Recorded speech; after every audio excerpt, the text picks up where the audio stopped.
All right, howdy everybody. I dug up the hat I was wearing during I dug up the hat I was wearing during what was it, Outer Worlds, and I brought it back. So I've been properly adorned for the time period of this game. But yeah, we are back with Shadows over Loathing. Hang on. There's a thing I need to turn off. We disable that real quick. Sorry, I have an application I should probably honestly get rid of that reduces low light. Okay, there we go, that's better. Anywho, there's a yeah, we're back with this game. Sorry I've been away for a while. I was out of town last weekend, but I'm back now, and back just in time for finals, which I'm in the middle of. But yeah, it's I've basically I looked at my schedule and I found out that I've got time to play in between studying. So here I am. But yeah, we're just going to continue real quick. And I would also like to inform you all that I am, as a side effect of the whole finals thing, I just told you guys about, I am also mildly drunk. So I have drunk a bit. I will be drinking a little bit more. Shouldn't get too bad, but I'm not gonna be totally sober. It's just what I'm warning you guys. That's right, we're doing this dog style.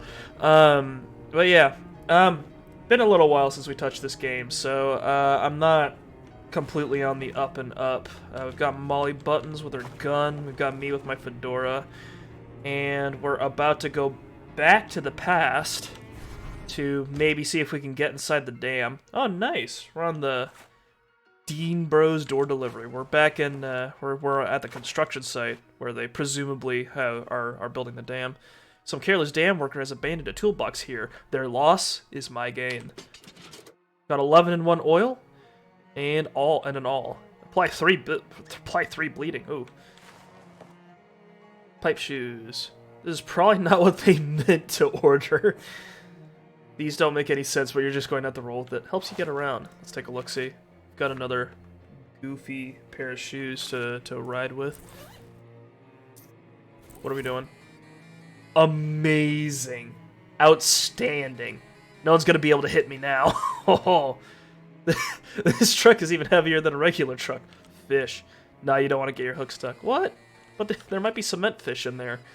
Some industrious construction fish. I'd love to see those. Hey, Noel says nobody who ain't on the crew is allowed on the site. Noel? Yeah, Noel, the foreman. Noel White. Ah, jeez. The man clutches his stomach. Are you alright? Just starving is all. Rest of the crew went to lunch, but somebody had to stay here and keep all the rubberneckers and looky-loos off the site. I drew the short pants. Short pants? Don't you mean straw? No, we've got these little 6 pairs of pants we found when we cleared out a nest of fairies. I see. Can I have them? No, because then we'd have no way of picking who stands guard. Oh man, I can't believe how hungry I am. Feels like I'm gonna turn inside out. What about the table over there that says lunch? There's a reason everybody else left the site to eat, pal. You don't want to eat when Noel considers lunch. How bad could it be? Man, I'd kill for a jellied eel. Noel brings these sandwiches that are just a bunch of peppermint sticks between 2 big bland sugar cookies. Ooh. You can get a stomachache just watching someone else eat one. Ugh. That sounds awful. That's because it is awful. He clutches his stomach and moans. Do we have anything to eat? Oh, we can make him, we can get him, powerful grits. You offer him the powerful grits. Oh, wow, thank you. He greedily devours it. His stomach is still growling. Oh, dear. Good thing I'm a chef. Maybe some cheese. And, a cookie to top it off. If you had to describe his current mood, you'd probably say he's 60% sleepy and 40% hungry. Well, you offer him the powerful grits. Thanks, but I already had one of those. I can only eat one of a given thing each day, doctor's orders. There's the fairy cake. Oh, wow, thank you. I kind of want to see if we can get this guy to pass out, so I'm going to see if we can scavenge some more food. Hang on. Upsy daisy. I guess we should wander a bit. Explore. Grandpa Joe's distillery. Let's check it out. What's Grandpa Joe got going on?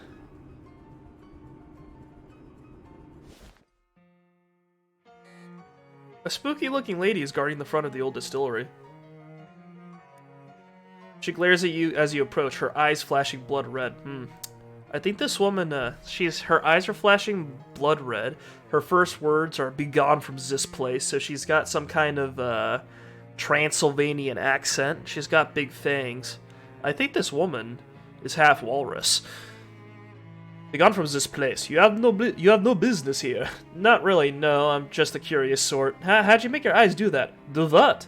Also, I like your not quite Romanian accent. Thank you? What's with those huge vampire fangs, though? Wait a minute. Are you a vampire? I feel like if I said no, you'd actually believe me. Well, not anymore. Okay then, yes, I am a vampire. Gosh. Leave this place at once, or the consequences will be most dire. Come on, don't be like that. What's eating you? And you do not leave, the question will be, what is eating you? And the answer will be, me. That was pretty good. Yeah, you really set me up for that one. Threaten her with mystical powers. You cannot frighten me, foul creature, for your power issues from the darkness of the night. And night is a night. Oh, jeez, I completely lost track of the time. She looks up at the midday sun, and her hair bursts into flames. With a screech, she turns into a bat, which is still on fire, and escapes into a hole in the side of the building. Ah, okay then. Outstanding. We can now imbibe Grandpa Joe's quality spirits without having to worry about Grandpa Joe's guard vampire. This door is locked with a government-issue combination locks. Must be a prohibition thing. Your civilian brain makes short work of the lock. Head inside. Almost everything on the shelf is busted up trash, but there's one unsmashed crate of booze. Got a crate of gin. That's probably going to be useful later. Can make some potions. We can make fancy potions. Stinking salts, aqua mortis, self-boiling resolution. Stinking salts. This is the answer to the age-old question. What if stink was solid? Increase your stench armor by 5. Eau de toilette, ghost juice, and plain tea. Ghost juice, maybe? Ghost juice. This glass is full of just the wet parts of a ghost. Ooh. And plain tea. You mix the resin with water. It dissolves entirely, leaving behind only intense heat. This cup of hot water is tea in its purest form. Nice. Oh, I need more hobo code knowledge. Over here. Oh, there's vampires over there? Hang on. Got a lot to think about. We need more stuff to cook. Need one more unit of food. Just off to the side of the trail, you see two things at roughly the same time. The first thing is a whole flock of those horrible murder fairies dancing around merrily and laughing in shrill little voices. The second is the bloody carcass of a medium-sized bear that they're hopping up and down on, and occasionally chewing. Oh, and here's the third thing. All the fairies stopped what they're doing and turning to look at you. One of them pulls out a revolver and giggles. Another flips open a straight razor and makes a noise that sounds a lot like a confused and dying bear. Alright. That's a lot of fairies. Kablamo. Oh, they killed my baby. Tragic. Who's it taking out? Me? Zeus doesn't appreciate that I came back.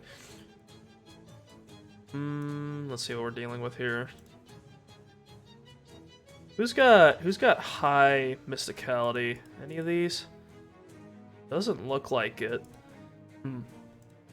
I should probably not use the nuclear bomb right now.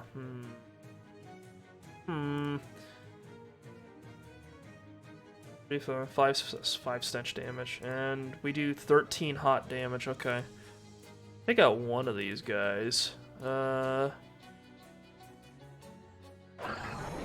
take out the needler first. Put a couple of these. The stench claims her. Battery, handful of clean water. Gauze pad. What are we dealing with right now? That thing's going to kill me. That thing's also going to kill me. Okay, not looking good. It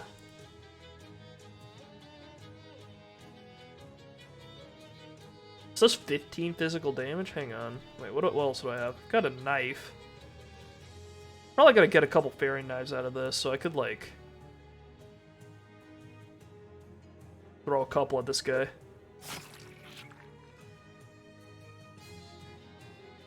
Oh, oh, I've used up all my combat moves. Okay. Sure. We'll trust in the heart of the cards. I'm dead.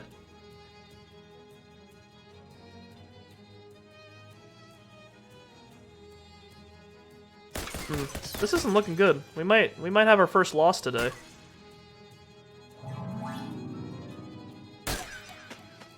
Maybe not. No, we're definitely losing. That's tragic. Zeus has fucked me over on this day. I'm mad! You got enough XP to buy a skill and make your character more powerful. Would you like to go to the character sheet and take a look? That's very nice of them. The fairies beat the crap out of you, but at least they seem to have expended most of their energy on the bear first. Losing that fight made you really mad. Oh, being angry used to boost all of your stats, but I guess it's just muscle now. Oh, I've got 161 XP. We could get more XP from fights. That would encourage me to commit more violence. I would like that.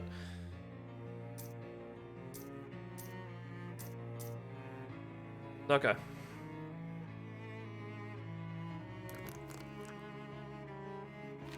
Okay. Hang on. Okay. Okay, good to go. Back at Grandpa's. Let's... Hang on. Do I have any boosts right now?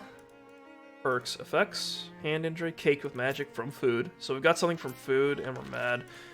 So we can drink a potion. Do I have anything? We're up against vampires, so I guess ghost juice would work.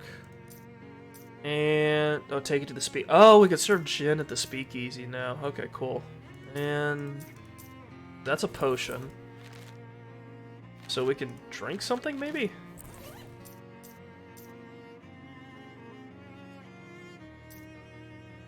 Hang on. Food, potion. Oh, that's all. Okay, sorry.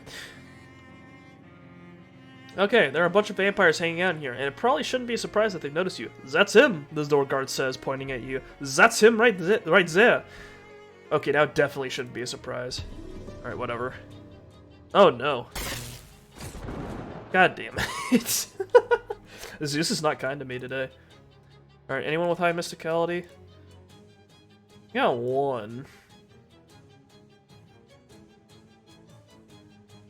Moxie by 3. Hang on. So Brutish uses muscle. The Master uses muscle.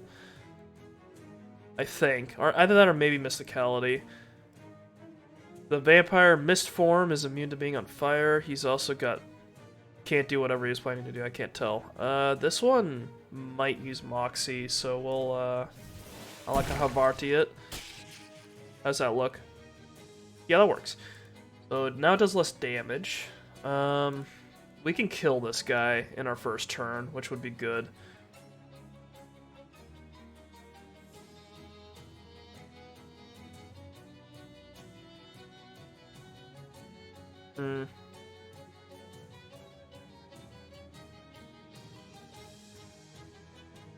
I guess we'll just go for like try to do as much damage as we can. There we go, that's something. Can't do what I was planning to do. Shriek. 6 spooky damage, 6 physical. Honestly... Yeah, let's take this guy out first. Pong!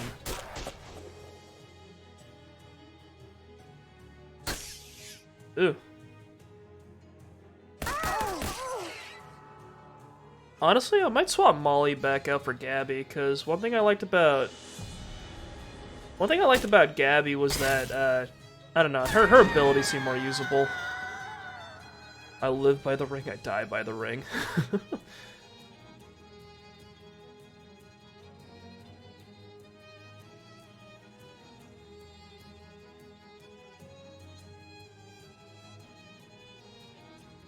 Zim Zam Buddha. Go. Tong the ghost. There we go. It's 2 down, and then we can get the last one in a second. Ouch. Alright, shoot it. This kinda reminds me. I played I played a couple of games of Call of Cthulhu with I have like a group of people. I play well, we haven't been doing it much recently, but what is game? This is Shadows over Loathing, which is the like in the there's a bunch of Loathing games made by like this group of people called Asymmetric. They've got Kingdom of Loathing, West of Loathing, and Shadows over Loathing, and this is the new one. It looks scary. Yeah, sure, it's terrifying. Bloodle. It's this piping hot strudel filled with blood instead of, I don't know, raspberries or whatever strudels normally have in them. You won! Unfortunately, a bunch more vampires that were lounging around in the rear of the building are now getting up to see what all the fuss is about. What are we doing? I need stench armor to open this vat. There's a label on this vat that reads Grandpa Joe's Extra Fancy Garlic Schnapps. Wow, maybe it wasn't Prohibition that put this place out of business. This vat intentionally left empty. Unfriendly vat. Do not use. God damn. Man, I need to learn more hobo code and come back to this place. Okay. Ouch. What is this thing? Ouch. Thank you, Muffin Manlet. Oh, Zeus didn't appreciate what you did for me. Vampire Siren tends to sing to her allies, boosting their hot armor. I don't want that. Tends to drain me for 6. Riddle Molly buns with microscopic cuts, causing 4 bleeding. Conjure tends to do something. Damage. Claw her for 3 physical. Okay. We could take out. I want to take out this thing first. So we'll huck a slice of Swiss at her. Excellent. And maybe we should reduce the Moxie or something. I think this thing works off of Moxie. It tends to conjure a hematic orbulus. I have no idea what that means. Sounds bad. Ready for 6. That's muscle. Okay. Guess we'll hit this thing with the Parmesan missile. Zam provolone. Do you still think this thing looks? Do you still think this thing looks scary, buddy? I'm throwing cheese at vampires.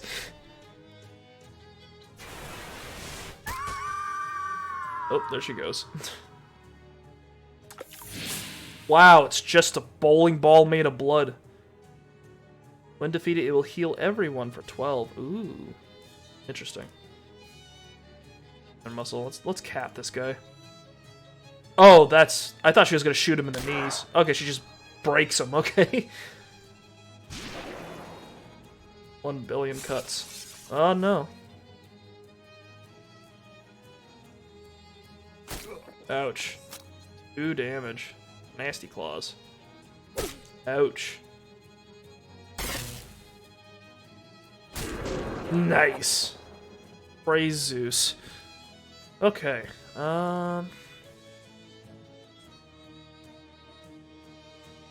Make her sweat a little bit.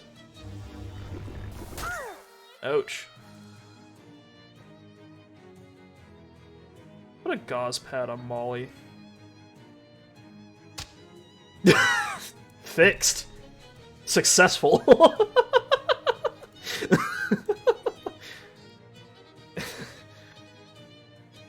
I guess we'll just... guess we'll hit this thing with it. Do our fat load of damage. Telekinetic splash. Ouch. Alright. Outstanding. Okay. No, Zeus, don't do that. Okay. Let's finish off the orb so we can get that heal. Now's probably the best time. Okay. What's this thing planning on? This thing's planning to tag Molly, so I think we should get this one so I don't die. Ooh. Excellent work, Molly. Deep respect. Cosmetic wine. A vampire's metabolism won't process real wine, but vampires still want to look like cool wine people. Increases your moxie by 1. And a skull cane. An elegant cane with a spooky silver skull on the end. Muscle +3. Oh, you bash people over it. You won. They should call you Dr. Van Helsing after the character in that book who also killed a bunch of vampires. Excellent. Yeah, but I get it. This drum is almost certainly empty. The drum emits a hollow, sober clang. And we've got a crate of vodka. Vodka. The mirror on this vanity has been broken, but the drawers still work. What's in them? It's jewelry. A amethyst choker? And a mood ring. Constantly changes your mood. No, I don't like that. I like staying freaked out, just like this. It's a good mood. Table is strewn miscellaneous vampire stuff. I got vampire boots. These were invented when a cobbler accidentally mispronounced vampire bats.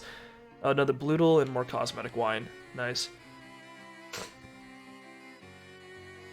By the way, I've been a little sick in the past few days, so that's why I'm, like, sniffling a bit. What's up, Molly? Hee, this is the berries. I ain't gotten this many fights in ages. What, you don't do a lot of fighting for the mob? Ah, they're all wet. It always giving me an earful, shooting up the place is bad for business, blah, blah, blah. Well, I'm glad you're enjoying yourself. I need food. Do I need food? I do need food. I could just fight the guy and get the extra XP, but, like, I've already given him 4 things, so, like, now I really wanna... now I really wanna finish it off, because I've already come this far.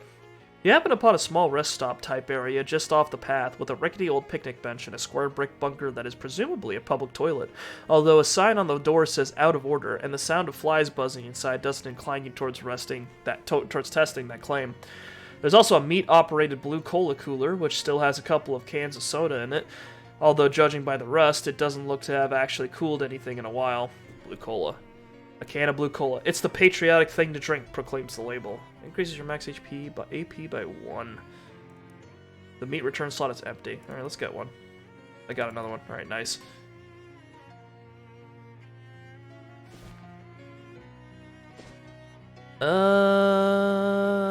Hang on. Let's kick it back to Ocean City. Maybe I can find some food that I haven't purchased yet. Ration cigarettes? No. Sardines. We'll feed this to that guy.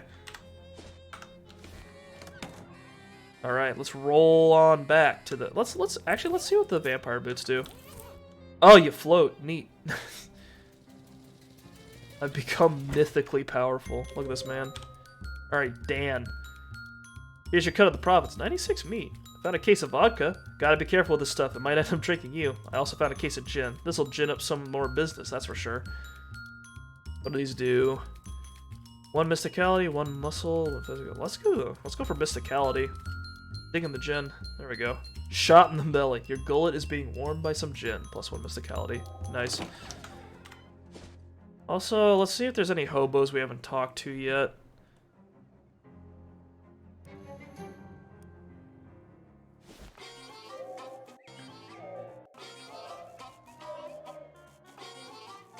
Hang on.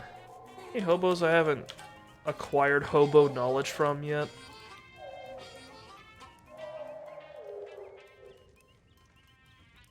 Okay. Teach me some hobo code? Ah, yes. According to the hobo code, I am of course obligated to assist. But first, let me test you. Convince me of your worthiness, and I will grant you a boon. Bewitch. You waggle your fingers mystically at the Hobo King.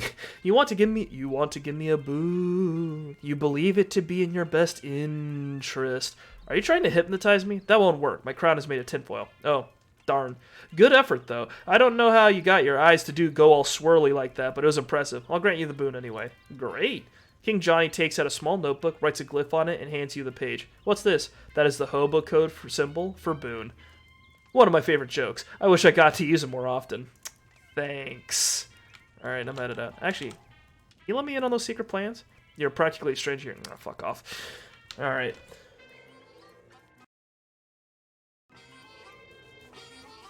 Still jump for some reason. Alright. The vampire boots are nice, but I kind of want to go back to rolling. Keep rolling, rolling, rolling, though the streams are strolling. Keep them doggies rolling, ride. Alright.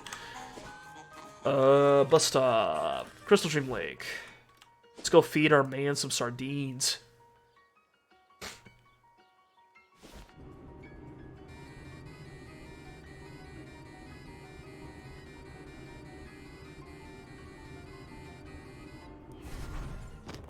Alright, we're back.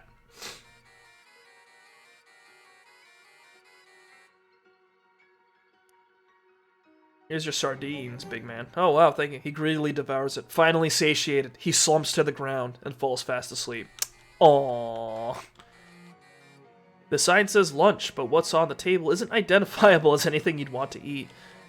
Flaxman screws, Grafton nuts, Daxton shafts, Waxman discs, Braxton cords, Frampton picks, Glaxton valves. Oh, finally. Wow, that's a complicated looking device. Look at this thing. There's only one left. Good thing you got here when you did. Brand new 11-year-old Glaxton valve. This brick outhouse is extremely well constructed. Step inside. Ooh. Flush it for the XP. Hell yeah. The taps don't work, but there's still a bunch of water pooled in the basin. Splash some water on your face. Ah, that's better. You lose an effect. Hand injury. Excellent. I'm cleansed by the healing power of water. Fantastic. I've fished up some water. That's all there is. Okay. Not sure what I expected. Oh, that's all there is to this? Okay.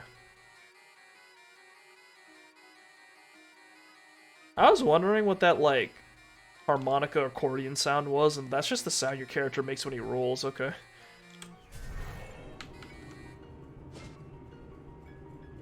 Alright, we've got the valves, so we need to go back to the lighthouse. You pull up short, having nearly walked straight into a huge spider web. I just realized I had something I should have set up. Hang on, I'll be right back.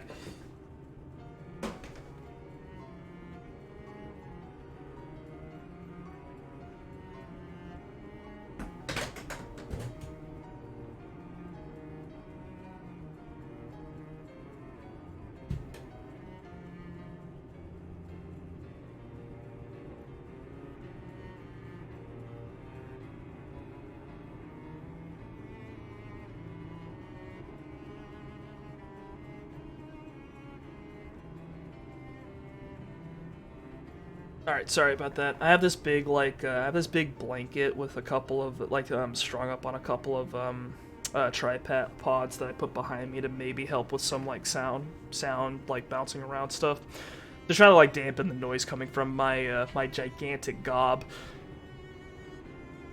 So, like, I didn't have that up, but it's up now.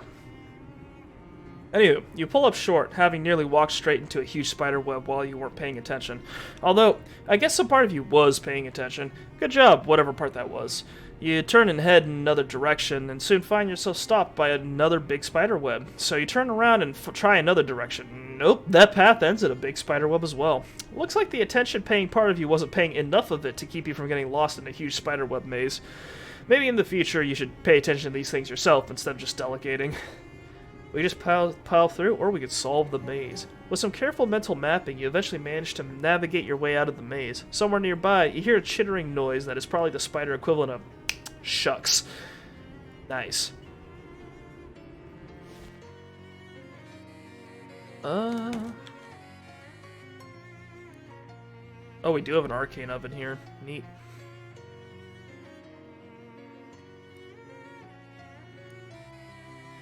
I have 3 messes of fustulent grulch. Hell yeah. Alright, we've got the valve. Did you install it? No, I have it right here. It won't do us much good in your hands like that. Go hook it up to the pump outside. Fine. Alright, pump right here. Install it. Fortunately, the place where it slots in is clearly labeled. Alright, fabulous. Alright, I installed the valve. Yeah, I've been watching the water level through the window here. Should be dry enough for our purposes now. Come on upstairs. He disappears through the door behind him.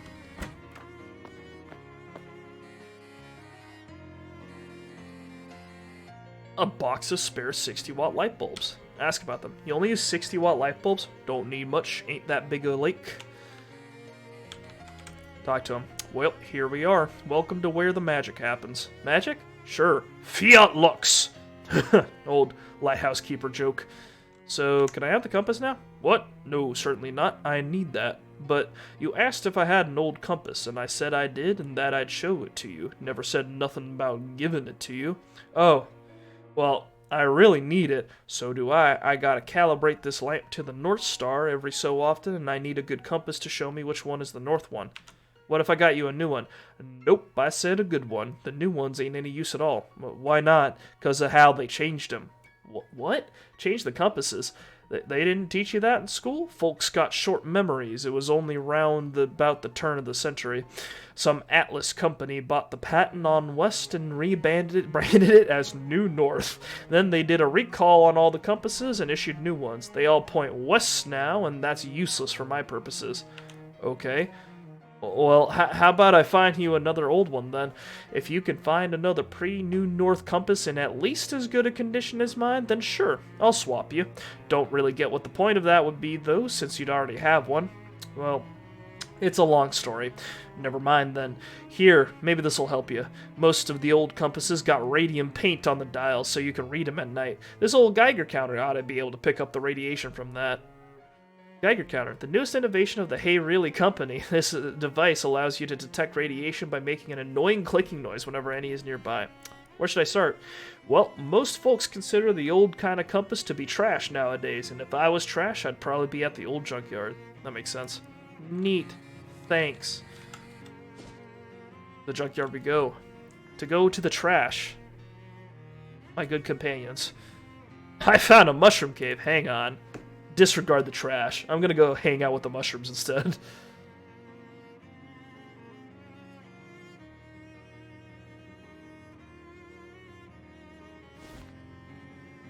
Wow, those things are postulating. What the heck?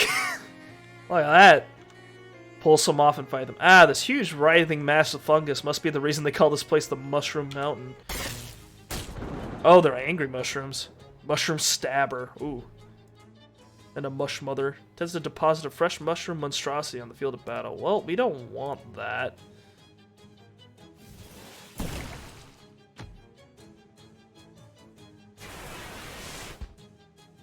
Look at our dough baby. He's so happy.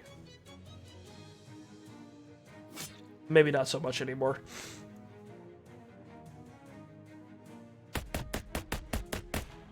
Nice work, Molly. Much less nice work, Zeus. I don't appreciate that. You've reduced the amount of fungus in the mountain by a small amount. There's still a lot of fungus remaining. I got a Mushman spear and some spores. Increase your mysticality by 1 and the damage of your magical weapon attacks by 3. Oh, wow. Mushman spear. Like the story of its acquisition, this spear is long and painful and nobody at the coffee shop is interested in it. Okay, this is feeling like an infinite... Holy shit. This is feeling like an infinite, like, supply of mushroom men to fight, so I think I'll just do this a couple more times. See if I can get some more spores and maybe level up a little bit. Are you drinking some water? Yeah, a bit of advice. If you're gonna drink, make sure you bring water with you. Don't drink without drinking water. You'll pay for it dearly. Poison. Feed itself and its allies, increasing their maximum HP by 3. Sorry about the sniffling. Like I said before, I've been a little sick for the past couple days.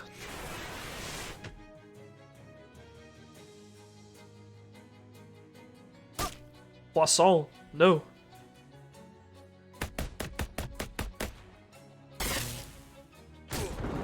Nice work, Zeus. Appreciate the combo. Mushroom steak. This is not really a steak, but a steak-sized slab of mushroom stem. Steak is just easier to say than all that. Excellent. How much XP do we have? 137. Hang on. Let's read a book. Actually, no. Let's get some more mysticality. Ugh! Mind over Munster. That's what I like to see.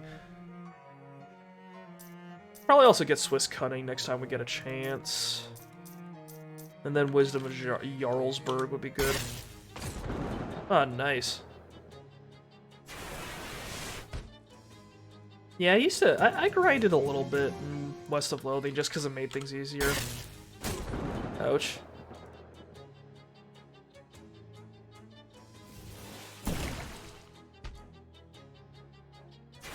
Pong.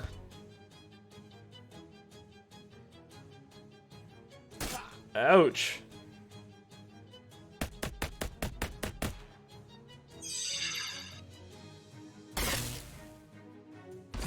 Nice.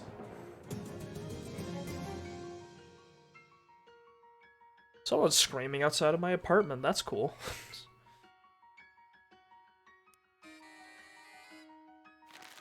Okay, well, I know I said I was only going to do it 3 times, but I do kind of... This is how it happens. I do kind of want to, get a little, just a little bit more. Just a little bit more.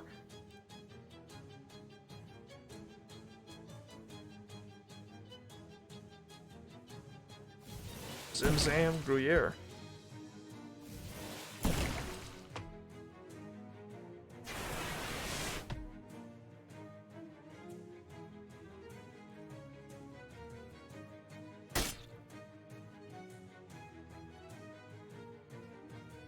Man, these things go slow. Ouch.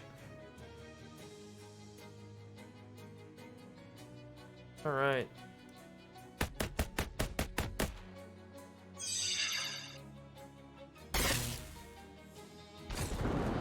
Cool. 1. Alright. If I get enough XP to level up to get that one thing... Okay, yeah. I think we're good. I've got exactly 75. Okay. +1 to magical weapon attacks. Okay, I'm good. I'm done. I swear. Could be here forever, but I'm not gonna do that. Back to the junkyard. This lake's messed up. I'm fighting fairies and mushrooms. It's unfair. Alright. Red cola.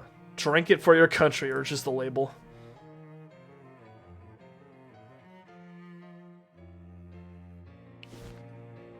I'm guessing red cola is supposed to be like Coca-Cola and blue cola is supposed to be Pepsi.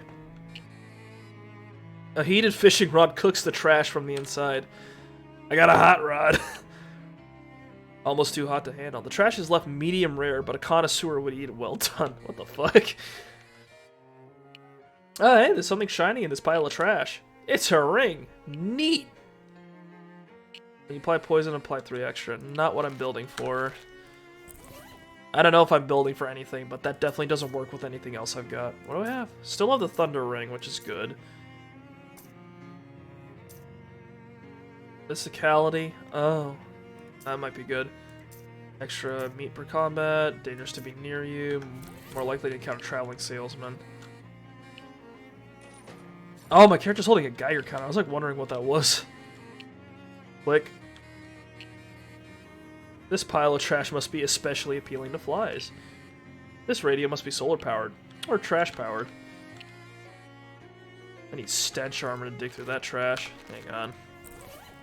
Do I have something? I've got two stench armor. Anything else that gives stench armor?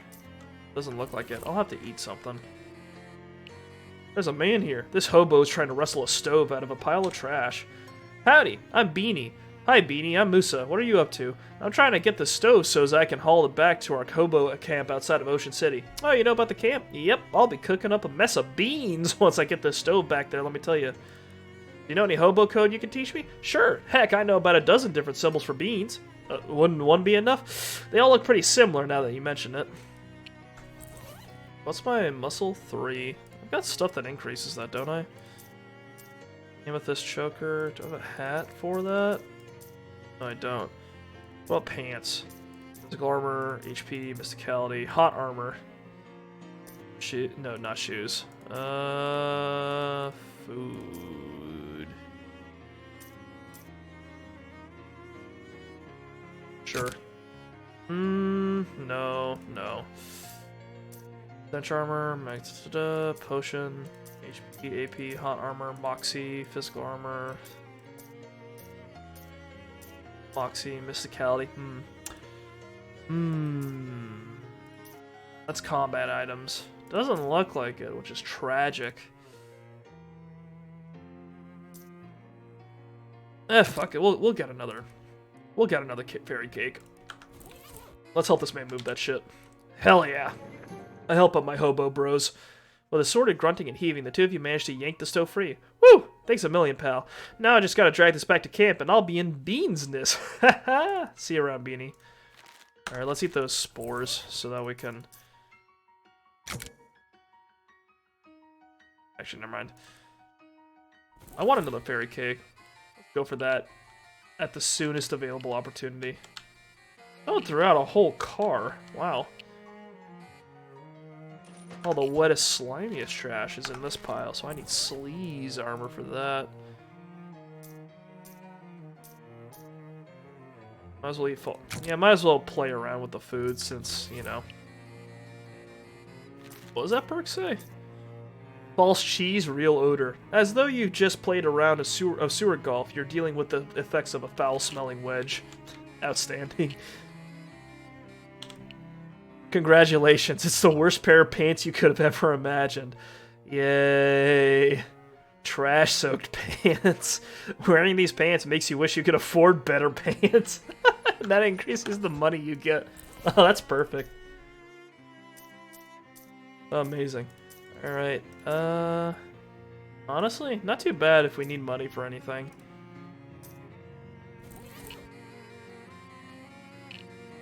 Alright, then we need sleaze armor. Do we have any food that gives that? No. How about potions? Sorry, I have a very short memory. I just immediately forget what I've got. I guess not. I don't see anything that gives sleaze armor. Oh well. I only need 2, don't I? Because I've already got 1. I've got like a... Yeah, I've got 1. Got like a... I've got that 1 perk that gives you sleaze armor. Getting... Really don't have anything, wow.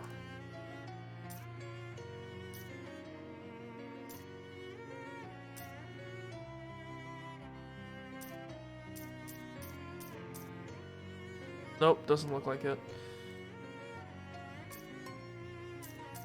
Let's inhale those spores. That sounds good and workable. Sinace this. You like the way those spores make you think. You sniff the fragrant spores. They smell like colors you've never smelled before. Wow, man. Let's get in here. It turns out that this garbage dump is much deeper and older than it initially appeared. Huge rooms and tunnels have been carved out of the trash, like the worst archaeological dig imaginable.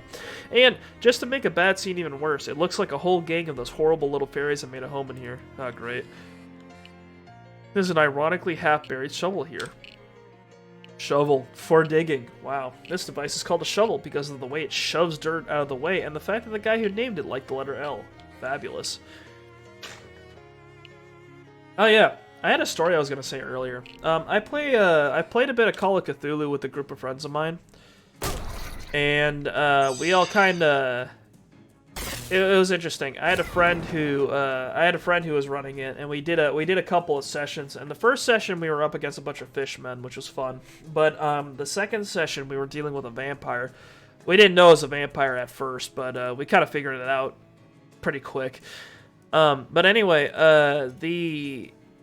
the funny thing was that like we were investigating the vampire, right? And then my friend was, and then like we were talking about, it's like, well, what are we gonna do about a vampire? It seems like it's gonna be like, you know, vampires are pretty strong. Like it seems like it's gonna be a pretty tough thing to deal with. So we did a little research to try to figure out. It's like, hey, what do people usually do about vampires, and like how can we deal with this thing? And one of us like did some research at the local library and went like, okay, what are some vampire like weaknesses that we can take advantage of? And he kind of pulled up all the usual ones that everyone knows about, like, you know, wooden stake through the heart, garlic, silver, that sort of thing. And so we were like, okay, well, we don't know which of these works, so we're just gonna use all of them. We couldn't really afford any silver. Loose coat hanger. You're not sure why anyone would want to wear a coat made of wire, but whatever. Oh my god. Anywho, we didn't really know which ones were gonna work, and we couldn't really afford silver, so we just decided to just equip ourselves with as much garlic as we could possibly manage. So we bought a ton of garlic. I bought garlic oil. My character was a cop. He was like I think a U.S. Marshal is how I reasoned it. And what I did with him is that I had him coat his bullets in garlic oil, even though honestly, realistically, that probably wouldn't transmit that much garlic to the vampire upon shooting. But you know, it was an idea. But we got like a ton of garlic, and we were like, okay, we're ready to deal with the vampire. So we went out. We found the place where the vampire was like sleeping. Like it was like this little crypt, and it had like a couple of coffins in it. And we happened to come in right when the vampire was asleep, I think, because it was during the day. So what we did is that we just found the coffin that he was in, and then we just surrounded it with garlic bulbs all around the ground. And then we all just kind of like sat by with like undercover with like the intent to ambush him. And two of us had wooden stakes. I had a gun. Because, you know, cop. So I had a gun, and it was really funny because the vampire that night, when the vampire woke up, the vampire got up, opened up the coffin, stood up, got out of the coffin, and then just walked straight over the garlic. Like, it had no effect on him whatsoever. So we saw that, and we were like, well, the garlic didn't fucking work. So we decided to spring the ambush anyway, because like we were all stuck inside the crypt with him either way. And while like our fragile librarian boy was like stumbling towards the vampire to stab him in the heart, my guy, I had him pop out because he had the first initiative, and I just had him shoot the vampire with his gun. And I managed to nail a crit with the rolls. And then I didn't nearly maximum damage with that crit. So the way it ended up working out is that this vampire, he just woke up, he got out of the coffin, walked over the garlic, and even though we tried to prepare as much as possible with like whatever research we did, what we ended up doing is that my guy just ended up stepping out, he shot the vampire in the head, and the vampire fucking died. No silver, no garlic, no wooden stakes, just bam. Dead. It was funny.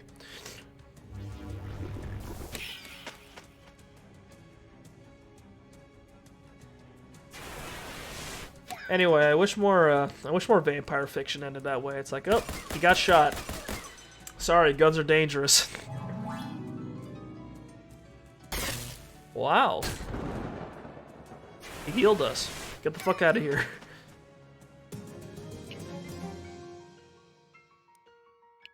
The baby is getting stronger. Is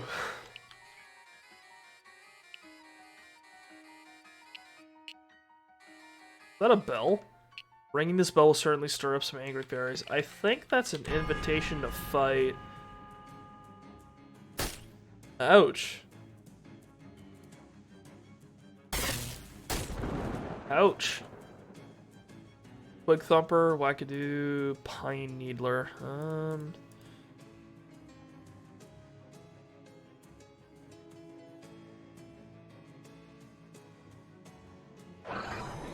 Take this guy out with a couple slices of Swiss.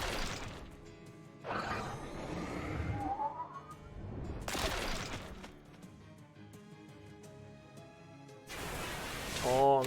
There we go. I'll shoot this last one. I'm astonished Molly's able to hit these tiny little things with her gun. Can't imagine it's very easy.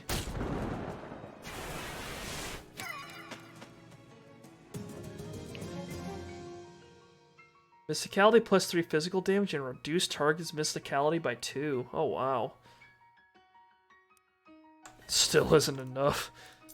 Well, we're magic now. We've got a wand. Hang on. We've got 61 XP.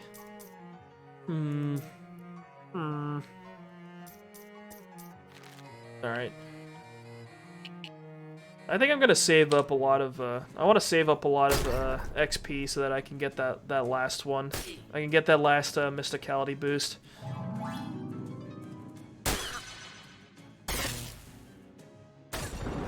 This kind of sucks, this first turn. This isn't great. Like a Parmesan. I've infused myself.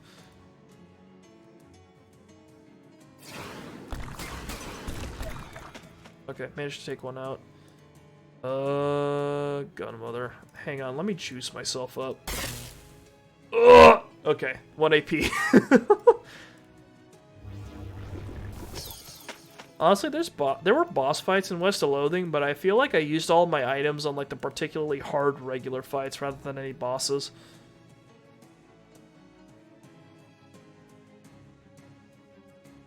Six physical, 6 physical. Well, we'll take this guy out. Zap! Hell yeah. Ouch. Alright, gun. Oh, she took someone out. Alright, Zeus has claimed Molly for himself. That's tragic. For Alec Roquefort. And take out this last guy. Hey, it worked out. You think you could face me, fairies? I have claimed your magic for my own. Excellent. Did I eat that fairy cake? Yes, I did. Is that a piggy bank? Someone has thrown away a perfectly good giant novelty piggy bank. 240 meat! Holy shit. Oh, we got toilet flush. Hell yeah. An inviting tub of piping hot water. Piping hot and clean water. Your brain is insisting that this is impossible, and the rest of your body's yelling at it to shut up. You take off your clothes behind the privacy of this narration box and slide into the tub. Your aches, pains, and various worries drift away in the luxurious steam. Splish. You splish around for a while. It's very relaxing. You continue to relax in the tub until the water stops being hot. Wow. Reluctantly, you leave the tub and dry yourself off with a towel you find in a nearby pile of trash before putting your clothes back on. You've had a hot bath. It was just what you needed. That was fantastic. Nice. We got a buff.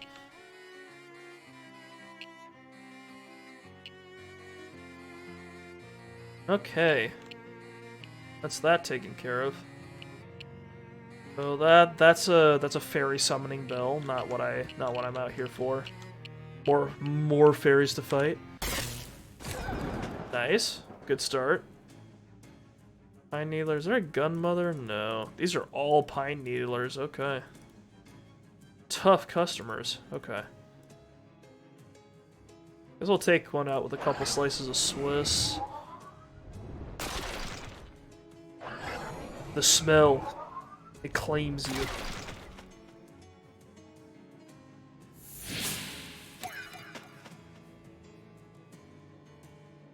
Vicious jab. Not the dough baby. He's so young and innocent. Why would you do that?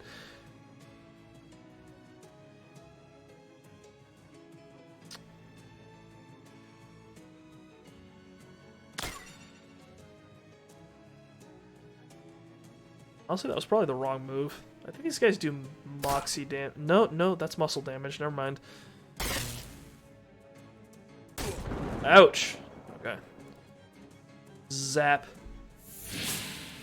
This wand looks hilariously tiny, and my guys, it kind of looks like a gun with a star at the end of it. That's funny. Amazing. We're just gunning down every fairy we come across, and I wouldn't have it any other way. What is that? A foot from a big statue. That's how far you are away from this and what it is. What's over here? Holy dang, somebody threw away a perfectly good cow skull. These are rare as heck, considering that there haven't been any cows in this country for more than 30 years. That's a reference to West of Loathing. Oh, hang on. It's always hard to tell whether one of these is part of a normal cow somebody killed for sport or the entirety of a horrible floating cow skull somebody killed in self-defense. This would look great in your room. Yeah, one of the main enemies in West of Loathing were cows and cow-related mystical spirits, because apparently some event occurred and it was called When the Cows Came Home, and apparently a bunch of demon cows emerged from hell and started ravaging the countryside. So yeah, you had to deal with that a little bit. The Geiger counter is really going nuts. This must be the spot. Just beneath the surface, your shovel strikes the top of a crate. The Geiger counter continues its irritating clickery. Stomp through the crate lid. You give the top of the old crate a mighty stomp and end up ankle deep in compasses. It's better than being ass deep in cump ankles. That's what you always say. Anyway, enough jokes. You grab the least ruined looking compass. This is a compass from back before they changed which way is north. You also breathe a sigh of relief as you turn off that annoying Geiger counter.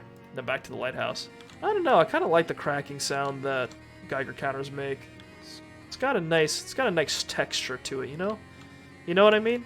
Someone threw away an entire fence. Is that you're surprised by, not the car outside? A teetering stack of crates is holding up part of the ceiling here. Kick it. Oh. The trash has collapsed into an unsafe staircase-like heap. That was extremely lucky. Don't I know it. Oh, we're out. It's the unsinkable Molly Button. She shoots you a wink. Hey, Buck, hold still a minute while I hit you in the knees with this lead pipe, okay?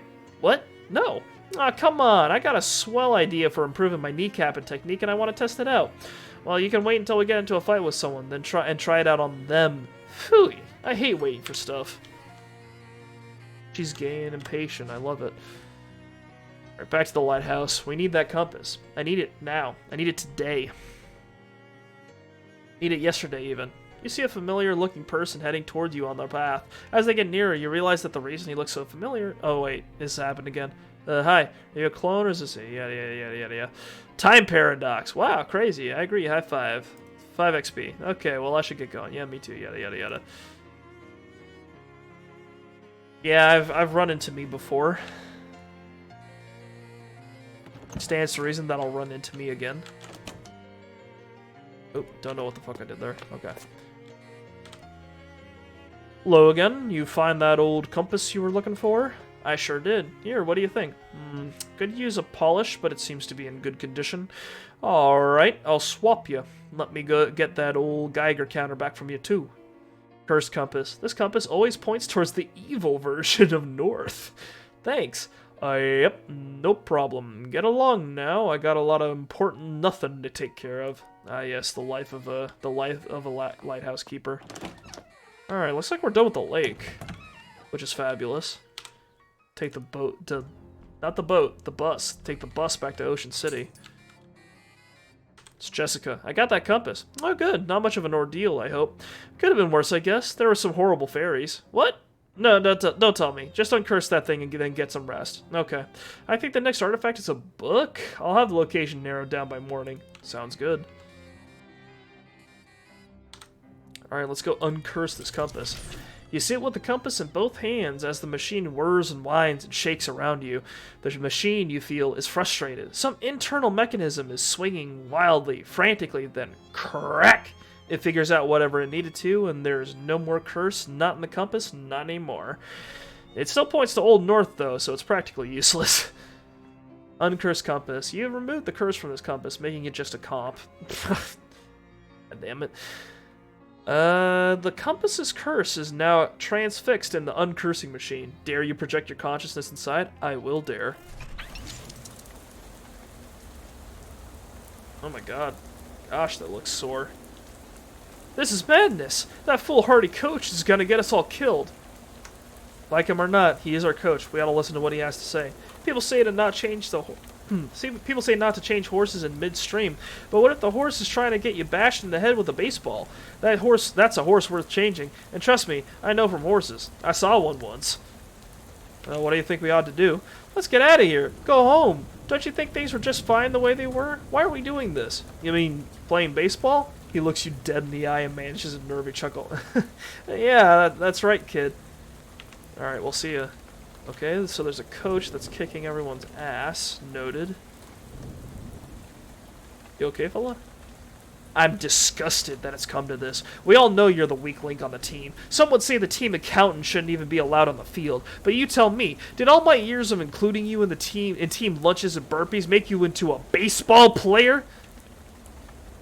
Nah, coach, I'm an accountant. That's all I'll ever be. Ah, that's crap. That's base balderdash. Your destiny's out there on the diamond, son. Go hit it into the parking lot. Say, gee, Coach, you think Maribel will ever marry me? I can't answer that, son. All I can tell you is that Maribel has married every World Series MVP since the series was first contested in 1903. You work out the rest. Say, Coach, why do you wear that funny-looking hat? Nothing funny about it, son. It's a cloche. The coach is cloche. It's traditional. Excuse me, Coach, I gotta go hit something. More minds broken by baseball.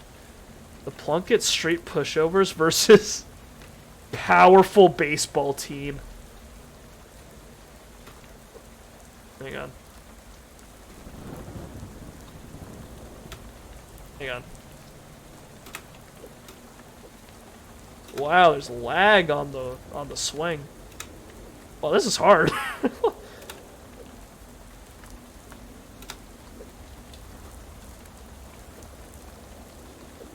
Hang on, they can come from any direction. And my character... There's gotta be a trick to this. Ouch. It's like unfair when they come from the top or bottom because, like, you know, it's a widescreen computer. God, this isn't worth it. Anything else I can do, or do I have to do this?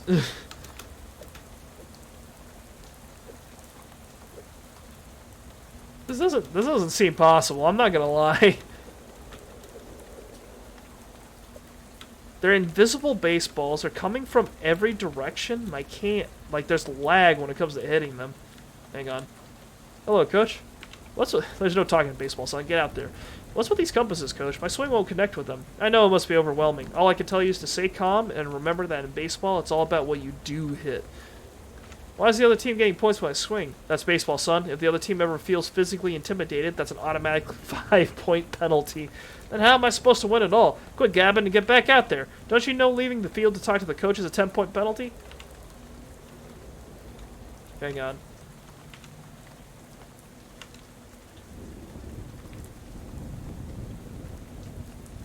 This is something else. Hang on.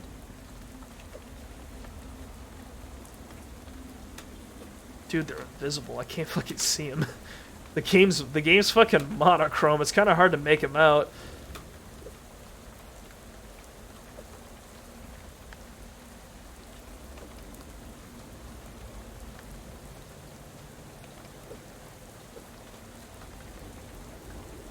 Am I actually supposed to do this? This seems a little ridiculous.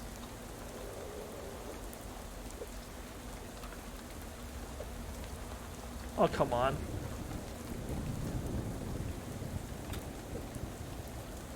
Trying to like zone out, let the gamer take over, but it's not happening. What is this, dude? No wonder everyone's getting mind broken by compasses. This is fucking ridiculous. Oh, come on!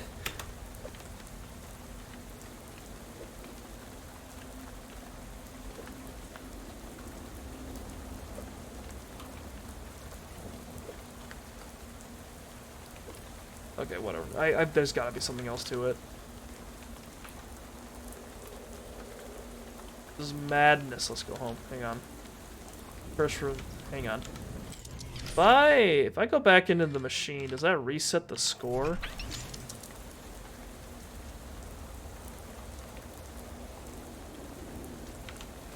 Ready to hit some balls. It does reset the score. Okay. God damn it.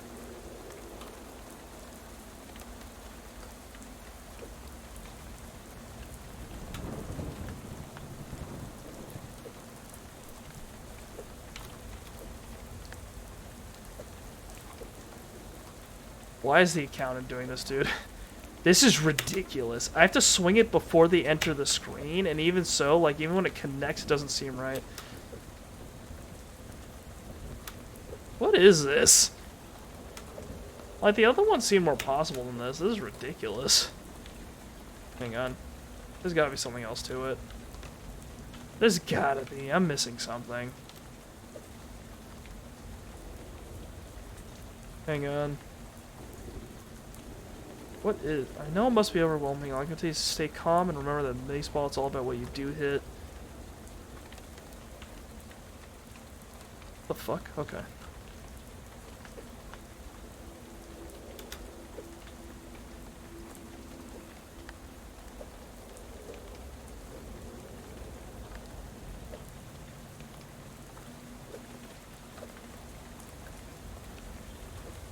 Well, it's 2 in a row.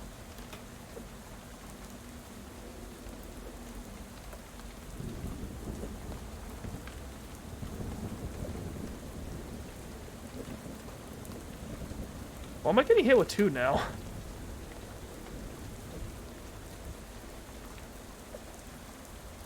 Okay, they're regular. They come at a regular delay, so 1 Mississippi, 2 Mississippi, 1 Mississippi.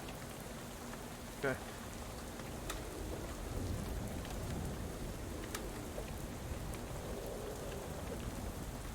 This is awful. I'm not sure if you guys can tell how awful this is, like, from, like, a controlling standpoint.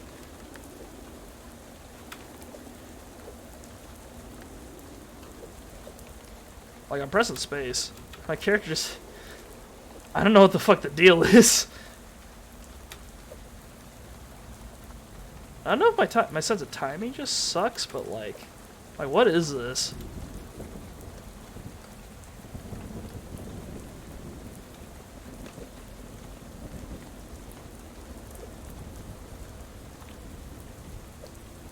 Okay, that one I should have hit. Come on. Like, look at that. Like, even when it looks like I should be hitting it, it doesn't look like I do.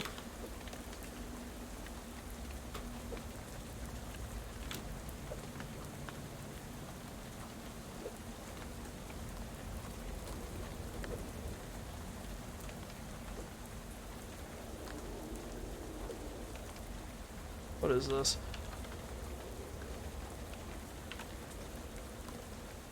There's always other ways to beat their score. What is that? Something I'm missing. Okay, we've got a bunch of down players. Something I'm not doing here. Even if I try to dodge the compasses, they don't really like. Hang on, tab 1, 2, 3, 4. Something I'm not doing? Like a button I'm not hitting? A concept I'm not grasping here? If I hold space. Nope.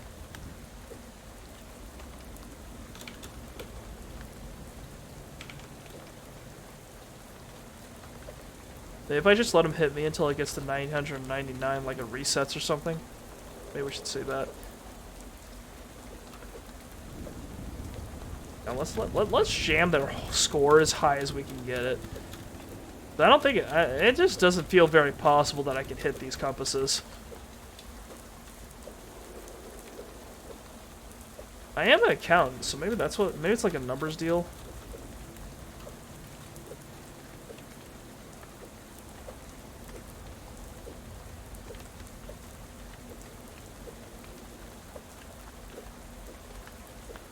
Shot. See if that. Maybe there's something else to it.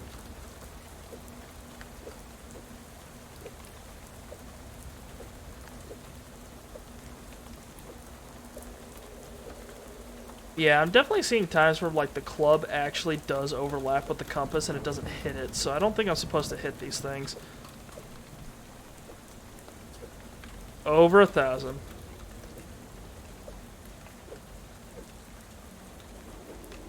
Is there any new dialogue? Beat their score. Oh, hang on. Oh, I get it.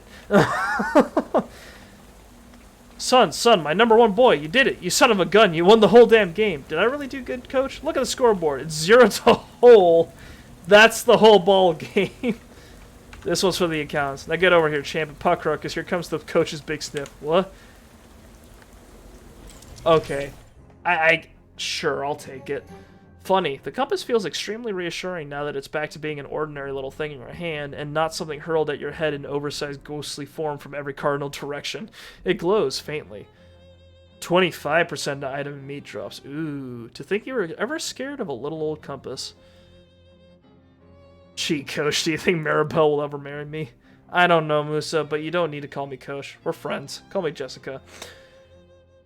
Okay, coach. I mean Jessica. Alright, let's go rest. Oh, I got attacked by some weird kind of weird shadow monster. Like a sort of crazy abstract nightmare thing? Yeah, you've seen them? Nope, never. Murray did, though. He described them to me once. Did he have some kind of ultra-scientific name for them? Yeah, weird shadow monsters. Is there anything I can do about them?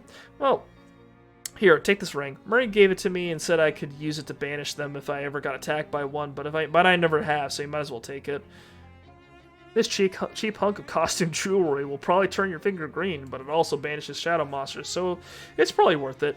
Maybe they're allergic to zinc. Great, thanks.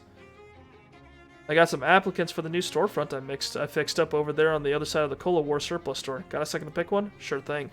The first applicant is Bertram's Bakery. Bert's a buddy from mine from my restaurant days. He makes a good loaf. Second is Rodkin's Fine Jewelry. A jewelry store could really class up old Plunkett Street. And the last applicant is Ye Old Chemiker, some SIT science lady who wants to sell potions. Let's go for a bakery. I like bread. Okay, I'll get them moved in and get the next storefront ready for applicants. Thanks, Charles. You hang the cow skull over your desk. If anybody asks, I'll tell them you killed the cow yourself. Thanks.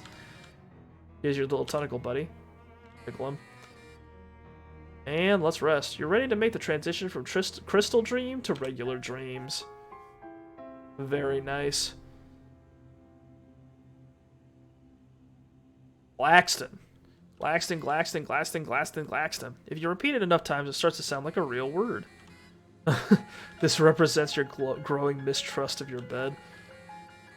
Outstanding. Museum of Skulls. Wait a minute. One of these skulls is yours, and it's missing its teeth. Give it one of the ones you're carrying. You put the teeth back in your skull. It tries to thank you, but you have no tongue. You got an item, no tongue. You're not sure what this is, but you're sure what it isn't. Curious. There's Noelle. A strange conversation is taking place here. Participate. The woman scowls at you. You better have some good news for me, Noelle.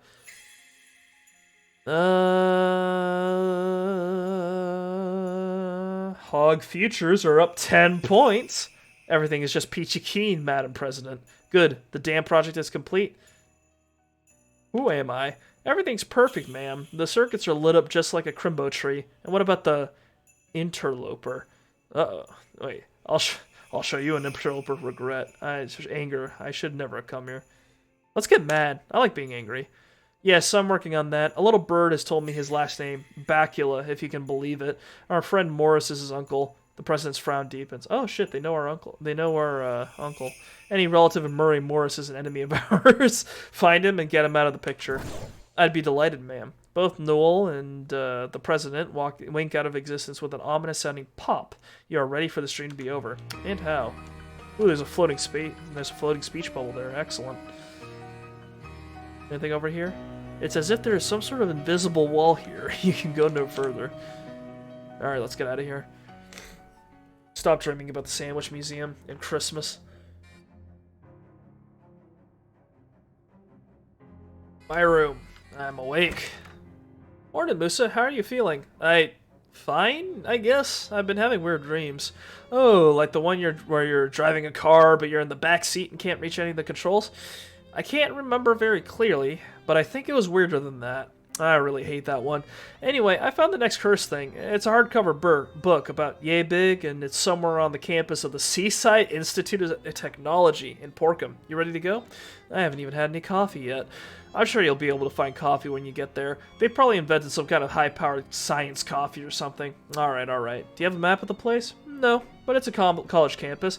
Can't be that hard to find your way around. College students do it all day. Oh. You'd be surprised. The bus to Porkham leaves from the usual stop. Good luck. Ooh, Charles has something to say. Got something you might find handy. I finally found the time to check out this door behind me. It turns out there was an old bricked-up passageway back there. It leads right to the purple door. Well, that's pretty convenient. Thanks, Charles. Hey, don't mention it, kiddo. Leave without mentioning it. Oh, hell yeah. Straight to the speakeasy.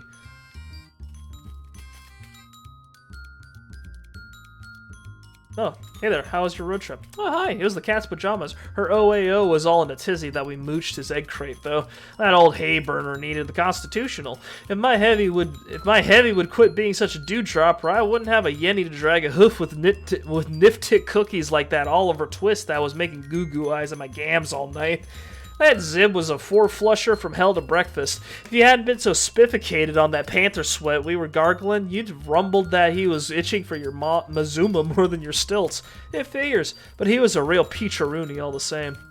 Uh-huh. That was something I just heard. Hey there, baby. What's shaking? You are, Dan. Yes, I am. Here's a cut of the profits, baby. Excellent. Got a lot of money. What's this guy have to say? Barnaby.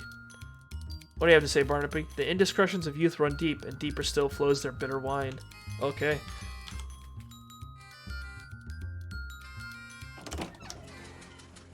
Okay. Do I know? Hang on. Let's go check out the hobo camp. Hang on. Let's fight some tentacles first. Hey there. Need a hand? Oh! Our hobo friend. He just comes in to help us once in a while. That's cool. I love it. Wasn't necessary, but I love it.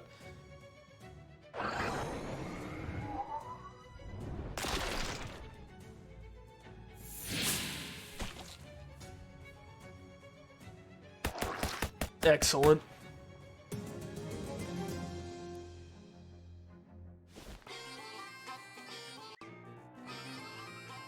There's our chef friend. Why is he picked up some more ovens? It's Beanie from the junkyard, happily cooking up a pot of beans. Beans. Well, hey there. Good to see you again. That's all he has to say. Outstanding. Does the king like us yet, or do we have to get more hobos? Oh, Musa, you get around a lot, right? In what sense exactly? You go lots of places. Oh, yes. Do you think you might be in the vicinity of the Seaside Institute of Technology anytime soon? I have a small delivery I need someone to make. Sure, I can do that. I've received word that a hobo out there has come into possession of a number of old dorm room beds, and we could certainly make use of them. Could you locate the man and give him this invitation? A royal summons. The Hobo King gave you this and bade you deliver it to Ovid Lobdell if you see him. He's usually somewhere on the SIT campus. Sure, I'll keep an eye out. So about the secret plans, you have been somewhat helpful to us. I suppose I can admit to you that this encampment is but a stepping stone on the path to my true goal. I have my eyes yet set on a much loftier target. Ooh, intriguing. What is it? I'm afraid I cannot say any more. Aw. Alright, let's go... First of all, let's go to Crystal Dream Lake. Let's go check out the distillery, I think. Had some hobo code on it that I wanted to look at. We didn't quite finish our business there. With a ruckus of mumbling, burbling, grumbling, and screeching, a whole crowd of very angry mushrooms storm out of the underbrush to attack you. Jeez, what is this guy? What are these guys' deal? Oh man. That's a lot of shrooms. Oh, we're off to a bad start.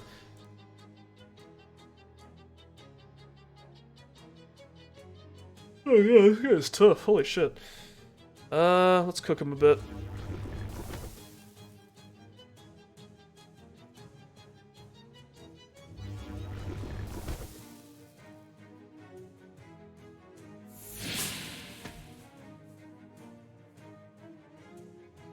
The mushroom guys look so jolly when they're hopping over to stab you. It's kind of cute. It'd be kind of cute if it wasn't fucking me up so much. This guy gonna get me too, or... No, we're good. Okay.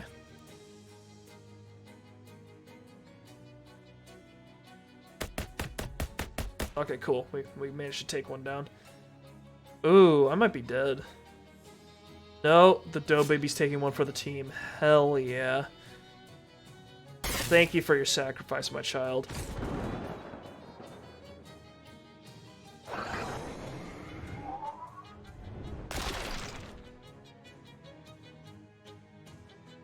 Zap this last guy. There we go. That's 2 down. Shrug. Excellent. Let's break his kneecaps. Molly with her impeccable clubbing technique. There we go. God damn it. That's not what I needed. I mean, Molly's got this, but still a little annoying. Alright, take care of things. Outstanding. I like how her club, like, like her clubbing someone in the kneecaps now does more total damage than her shooting someone with her gun. This makes sense. Alright, translated. The code reads, be careful not to drop your handkerchief in this barrel. You reach in the barrel to see if anybody ignored the advice. They did. Boo-soaked handkerchief. This is a hanky soaked in some nice-smelling schnapps. It's 5 stench armor accessory. That is useful. That is useful. We'll be able to equip that if we need it.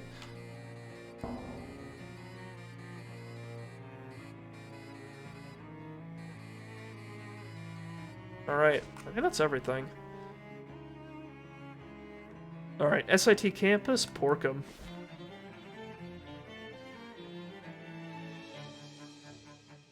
Back to school. Oh god. Seaside Institute of Technology. They even have the Roman U with the V. It's cool. This seems unsafe. Yeah, the smoking vent, that's a little bad. Finite hallway left. You don't have time to poke around in weird labs. You need to go find the cursed book. I like how since like our body's just a bunch of black lines, like standing in this doorway makes it look like we're just a floating head. All the events listed on this board either happened last month or are going to happen next month. Library. As you enter the library, an elderly man, presumably the librarian, waves you over to his desk. Hello, I'm afraid I don't recognize you. Are you a student here? Oh no, I'm just looking for a book. I'm sorry, the Institute's library is only for students, alumni, and faculty. It's really important that I see this book, though. I do wish I could help you, but the rules are rules. You'll have to inquire at the admissions office first. Shoot. To admissions we go. This is either the admissions clerk or someone the admissions clerk pays to keep their seat warm. Hello, how can I help you? Hi, well, the librarian said I need to be a student to use a library, so I guess I'm here to take the most absurdly roundabout route to my goals possible. Oh, well, you'd be interested in the accelerated course then. Our usual undergraduate degree is a 4-year program, but the accelerated course only takes 3. 3 years is still kind of more than what I was hoping. Hours. 3 hours. Oh, okay, great. How much will it cost? Are you from this area? Yeah, Poughkeepsie originally, but I'm living in Ocean City. Well, you're in luck. Well, with the accelerated course being discounted, plus a further discount for local education incentives, plus a further discount for the fact that we're in the middle of a break and the facilities would otherwise be idle, tuition will be 100 meat. Wow, that sounds perfectly reasonable. We also have some leftover grant money for low-income students this fiscal year if you need assistance. The grant total would come to free. I will totally take you up on that. Great! Sign here and we'll get you all set up. What would you like to take as your major? That's a big decision. Well, since we're on break and a lot of teachers are out of town, it's actually not all that big. The 3 options available are botany, robotechnotronics, or chemicals.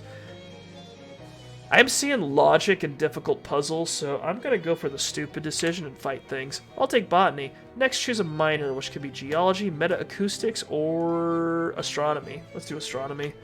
Astronomy! I love to graze on great grub. You're thinking gastronomy. Oh, well, I like to raise on wheat rub too. Astronomy's fine. And physically, you'll get 1 elective. Spiders, culinary science, or physical education. I guess physical. I guess culinary science. This one is about eating, right? Cooking and eating, yes. Nice, I'm in. The clerk makes a few notes and gathers some papers. Okay, great, that's everything. Here's your transcript sheet. In order to graduate, you'll need to get each of your 3 instructors to sign that after you pass their classes. SIT transcript. This is a record of your academic achievements at the Seaside Institute of Technology. Okay, where do I get started? Here's a map to help you get around campus. And here's your student ID. Don't lose that, it's how Athena identifies you. Who's Athena? Athena is for campus security. It's an acronym for Ask the New Electronic Doorway Security System for Access. Never let the guy who builds a thing pick the name. Anyway, welcome to the Seaside Institute of Technology. Just in time, too. My lunch break starts right now. She stands up from her desk and leaves with a wave. Thank you. Alright. Fuck, we've got classes. How did I do this? Not sure if this is art, science, magic, or some combination of all 3. Okay, there are too many. There are too many areas. What are we doing? bus, there's a scalar ring, there's a vector ring, and there's a greenhouse. What the fuck is going on? Hello, ma'am? Hello, dear. Are you new here? Yes, I'm Musa. My name's Janet. Please don't be alarmed by my visible mechanical insides. I'm in no pain. Well, that's good. But isn't the, immobility an issue? Oh, I'm perfectly mobile. I have wheels, and the robotechtronics department has provided me with some very nice telescoping arms. I'm just sitting down right now because with the majority of students on break, I don't have any books that need shelving. Ah, okay then. Anything I can help you with, dear? I'm looking for a certain book. Would you say it's an important and rare one, or an easily replaceable one? Oh, the former, definitely. You'll want to ask Douglas about that then. He keeps track of all the books that we actually care about. Oh, okay, thanks. Know anything about botany? Oh, you should ask Douglas about that, dear. He has a lovely little vegetable garden behind the staff housing. You know anything about astronomy? Douglas does a bit of stargazing. You should ask him. He can see both sides of the sky at once. Can you imagine? I think I'll get a headache if I try to imagine that. You know anything about culinary science? Douglas does all our cooking. You should ask him about that. He's very good at it. Does he get a lot of practice? Oh, yes. Besides me and Ted, he's got 2 mouths to feed. Hang on. Hello again. Are you a student now? I am, yep. Got my student ID and everything. See?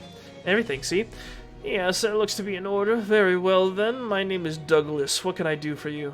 I'm looking for a certain book, but this is going to sound dumb. I've been doing this job for years, and I assure you, whatever it is, I've heard dumber. Well, I don't know the title of the book or what it's about. All I know is that it's a hardcover and about so big, and probably an antique? Well, something about that size and age would be in our stacks. All the books out front here are ones that won't be mourned if an undergrad doodles in the margins or uses a slice of bologna as a bookmark. Okay. Is there anything else I can help you with? Yes. Why does that man have an eyeball for a head? He's quite a sight, isn't he? Please don't be alarmed. I'm more confused, to be honest. Ted and I, and our colleague Janet over there to my right, share a, shall we say, unusual past. What happened? We worked in a circus sideshow together. That was more than 30 years ago together. 30 years ago now. You don't seem like sideshow material. Perhaps not, but regard. He stands up and turns to face the wall, but he's still looking right at you. His entire back is identical to his front, with another face on the back of his head, and all of his clothes tailored to match. What? Please excuse me, but I do always enjoy the reactions of new students. He sits back down to a chorus of cracks and pops as his joints reverse into new positions. Holy jeez. Oh, don't worry. It sounds much worse than it feels. A regimen of stretching exercises keeps me fit as a fiddle. Anyway, after the 3 of us escaped the circus, we headed east. The Institute took us in out of scientific curiosity and gave us work as librarians. How did you escape? Well, it's not a story that really bears recounting. Besides, the 3 of us prefer to look ahead, not back. Even myself. Is there anything else I could help you with? Nothing now, thanks. A tall, wiry man with a single giant eyeball for a head glares at you as you approach. Hello? Douglas calls over to you. I'm afraid the stacks are off limits to undergraduates, faculty and alumni only. So, I have to pass all my courses first? Exactly. Once you have all 3 signatures on your course transcript, Ted will verify them and let you through. And I should warn you, not that I think you'd attempt to cheat or anything, but Ted is very good at spotting forgeries, and has a lot of pent-up anger and frustrations. Ted clenches and unclenches his fists while watching you carefully. Okay, then. Alright, so we do have to pass all of our classes. I was wondering if we could, like, sneak in and grab the book real quick. Also, maybe I should have gone straight combat, because I get extra XP from combat, but whatever. This guy must be the janitor, presumably. Hi there. Are you the janitor? Yep, that's me. Been the janitor in this place for nigh on 60 years. You got any questions? I figure I know about all there is to know about these buildings. Wow, everything? Well, everything janitorial, at any rate. I do have a question, in fact. Yeah, what can I do for you, kiddo? Actually, I think I'm good. I don't want to read that much, per se. Ooh, a gift shop. The clerk smiles at you as you approach. Ask to see what she is selling. Got jazz slacks. These pants are flexible and low friction to facilitate all of your shimmying and Lindy hopping and whatnot. SIT branded chef pants. Got a pennant for hanging on the wall. I'm grabbing that. Got some shorts, some sports shorts for boosting muscle. Extra XP from fights. Let's buy that for grinding. Oh, there's a ball of nothing. It's a weird shadow pocket or pouch or something. Reach inside. That seems like a really bad idea. Are you sure? I can't stress enough that you shouldn't do this. It might give you some kind of shadow disease, or it might just bite your hand clean off, or anything. Do it. Well, alright. It's on your head. Or hand, rather. Don't go grinding me if something horrible happens. You stick your hand into the hole, grab the first thing your fingers brush against, and yank it back out. You got an item. Shadow hot dog. A sausage-shaped hole in reality. It has been placed into a regular hot dog bun for your convenience. It increases your muscle by 1 and the damage your melee weapon attacks by 5. Holy shit. The shadowy pocket vanishes with an otherworldly pop. Ooh.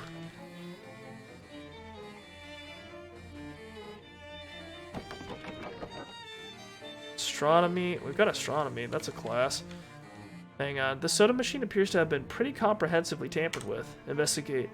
Some mechanically savvy vandal has increased the price of a soda to an exorbitant 50 meat. Well, I am good.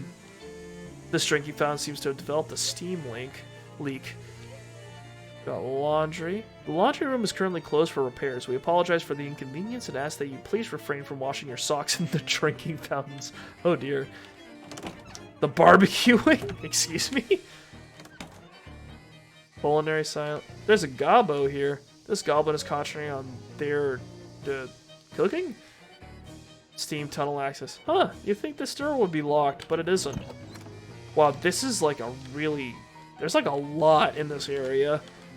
The sign above the hatch reads, Steam tunnel access. Protective gear recommended, but not provided. Okay, might need some hot armor or something for that.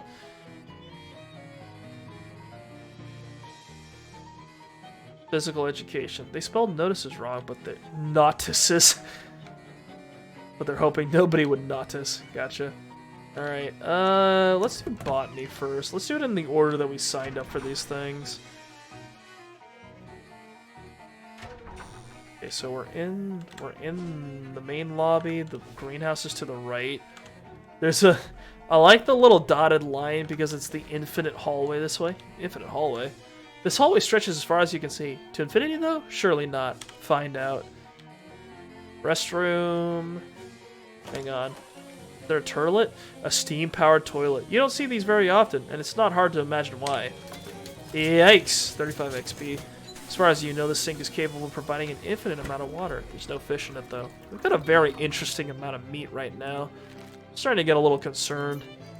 Oh, hell yeah. More mysticality and +3 to magical weapon attacks. I'm feeling powerful, everybody. After we get Fingers of Fontina, ooh boy, ooh boy, ooh boy. Hang on. I want to take a look at our weapons. +3, +3, +3, reduced by 2. 2 +3, +3. 3. +2. Interesting. Next, if we find an item that does like +4 or +5 or something, we should turn it into a wand, because we've got those wand parts and I do want to use them at some point. An infinite amount of fluorescent light has faded this painting away completely. Wow. Split physics lab. What? There's a lot of rooms here. Are these all relevant, or is this just stuff that's around? Dr. Wilma Ash. These events all happened millennia ago. This map is too narrow for you to figure out where you are on it. Solid Foods, Bud Bedman, Structural Fluids, Dr. Zoe Jin, Occult Photon Lab, Dr. Tiger Talbot. Unfortunately, the water pressure here is 1 divided by infinity. So none, okay. Tertiary Particle Lab, Dr. Ulysses Badger, Low Energy Beverages Lab. Oh god, oh god, oh god. Where's the greenhouse? Where's the greenhouse? Oh no.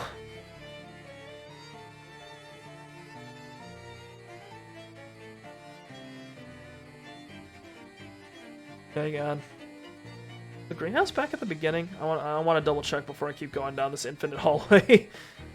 I don't want to waste my own and everyone else's time. Oh dear. Oh dear.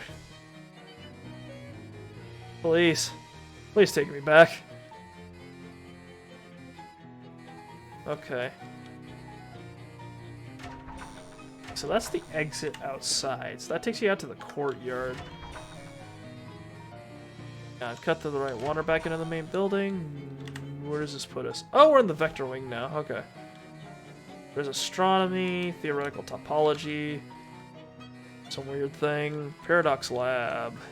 Access granted if and only if this door is closed. I get it. There's the barbecue wing. Laundry room, which we can't go into. And over on the left is the scalar wing. Hang on. Wait, how do we get to the greenhouse?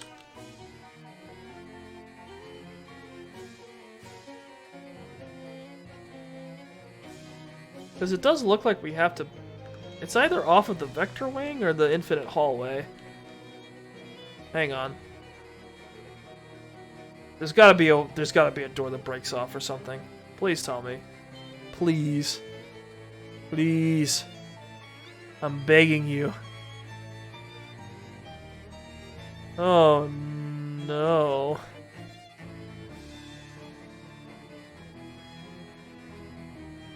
Where is the greenhouse at? This is doing wonders for my alcohol-addled brain. I'm just kind of watching this thing go by and like gradually zoning out. The world's just kind of going blurry right now. I'm like gradually losing the ability to comprehend what's happening. I can kind of see how they randomize this so that the hallway actually does go infinitely, because it's just like word plus lab, and then all these professors and doctors just have randomized names. Just keeps going and going. There's some other way into the greenhouse, I guess.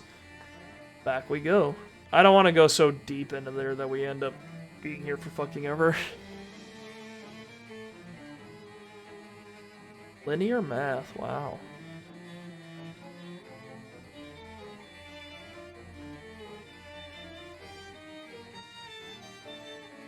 The intense violin is really accentuating my experience rolling down this infinite hallway. Like a tumbleweed. Just kind of bouncing along, waiting for something to happen.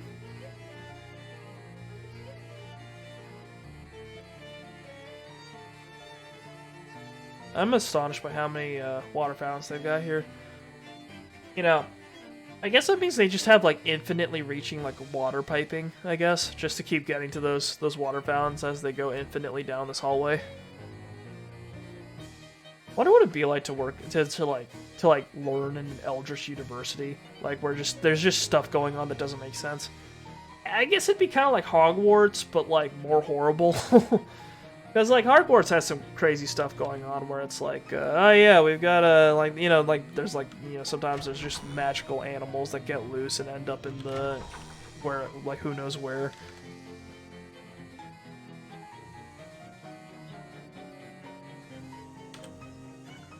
All right, so I guess we'll just do astronomy. Can I go in here? Student ID: Musabacula identified. Access to this doorway is limited to students and faculty in the astronomy department. That's me. Authorization verified. Access granted. Thanks. You hear a thump as the door's internal lock disengages. This must be the teacher. At any oh fuck. This must be the teacher. At any rate, he's sitting at the teacher's desk. Diagram of a constellation. Oh. Well, it's just Texas.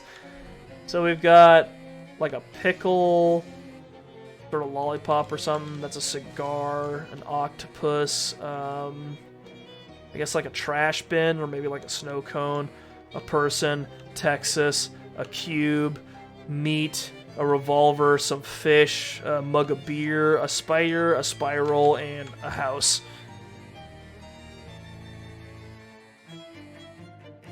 Oh, hello. Are you taking my astrology course? Astrology? I thought this was supposed to be astronomy. Astrology is kind of unscientific for SIT, isn't it? Well, yes, well, some take that narrow pedestrian view, certainly, such as the Dean and the Grant Committee. But I suppose if you're just here for astronomy, I can give you the edited version of the course. I'm actually in a hurry, so that'd be great. I have 15 constellations diagrammed on the blackboard behind me. Only 12 of them are genuine. All you have to do is mark the 3 false ones. That seems pretty straightforward. How do I find out which are which? By exploring the heavens themselves. Come again? There's a telescope on the roof of SIT Spider Wing. You can get there through the Scalar Wing. Oh, okay. I thought you were going to teach me how to do astral travel or something. No, I saved that for the 201. Okay, I'll be right back. Oh, so this is like a memorization one. Okay. I'm gonna have to like write down which secure. Well, that's a lot of locks. This is the most locked door you've ever encountered. There's geology, which we go to for fighting. Hang on, it's a weird shadow pocket. You stick your hand into the hole, grab the first thing your fingers brush against, and yank it back out. Shadow wine. This oily black nothingness is wine because anything that you put in a wine glass is technically wine. Increases all armor by 3. There's a spider wing. If this warrants further investigation, somebody else is going to have to do it. Spider. It's the spider's room. Meta acoustics. Test door disregarded. Roof access. There's one of those Athena locks on this door, but it seems to have been tampered with. Nice. Those birds. You aren't afraid of pigeons, but you're a little apprehensive about wandering into the middle of a huge crowd of them. Yeah, I do that too. This is where the pigeons do all their business. Can we get some stench armor going?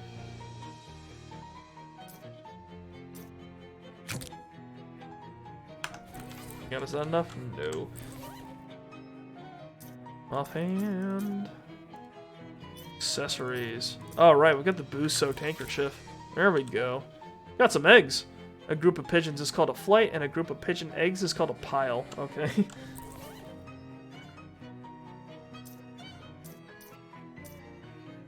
I've got a lot of fairy charms. Let's put my hat back on. That thing, yeah. There we go.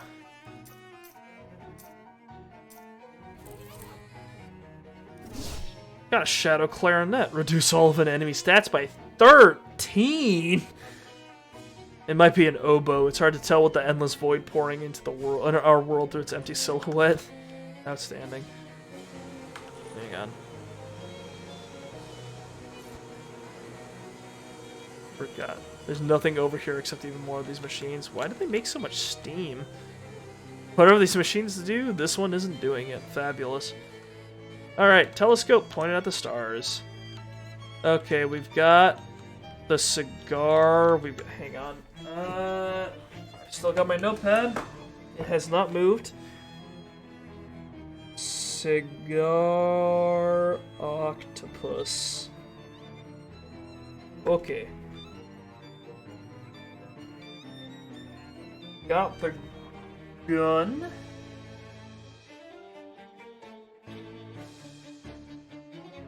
Got the meat.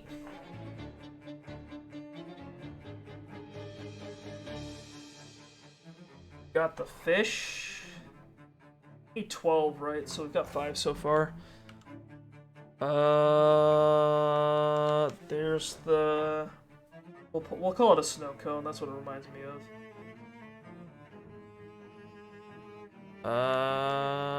Cigar, octopus, gun, meat, stone, fish. That? Wait, we're missing something. We've only got 6 things here. You want to look in the back?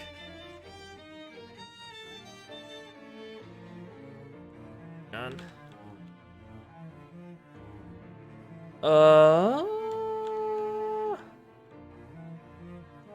constellations we're missing here.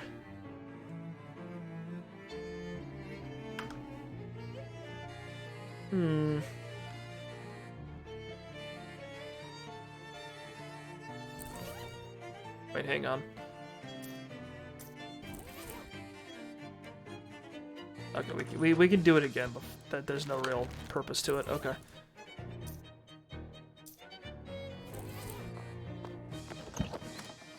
Hang on. Let's talk to the guy again, see if there's another way to do it. Maybe there's another telescope mounted somewhere.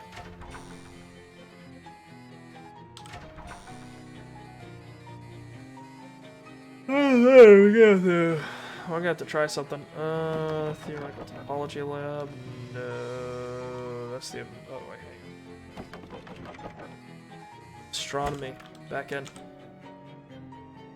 I can't find all the constellations. They don't all show up on the telescope. Aha! Yes, you can say there's a trick to it. And the trick is? Well, if I just told you the mysteries of the cosmos, it wouldn't be a learning experience.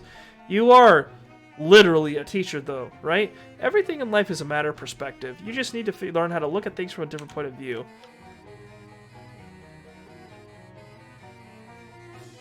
Hang on. Maybe I should... Maybe if you look at the telescope from, like, another direction, maybe there's, like, a... Maybe that allows you to look at it differently. Liberal arts department is a fucking closet. Ah, that makes too much sense. I hate it. Nasty mop. The greatest trick the devil ever pulled was convincing everybody that a mop does anything other than just evenly distributing the filth on the floor.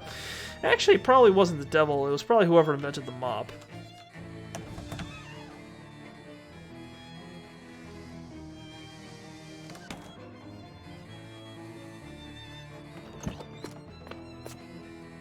So if we come at the telescope from this direction, we've got these constellations, right? So if I come at it from the other direction, does that change it? No, it doesn't. There's a trick to it, he said.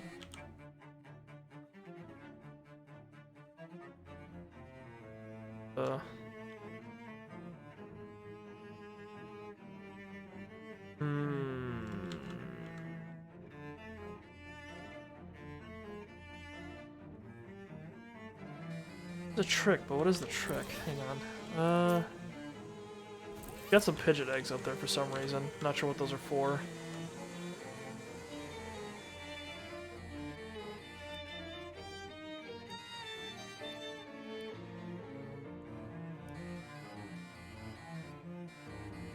Bunch of pigeon shit over here. That's nice.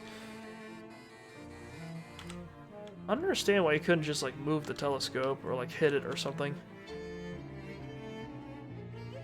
The X the snow cone. So we've got six. We've got 6 constellations confirmed, and the other 6. I guess we can like guess, but like I don't think that'll do anything good for us.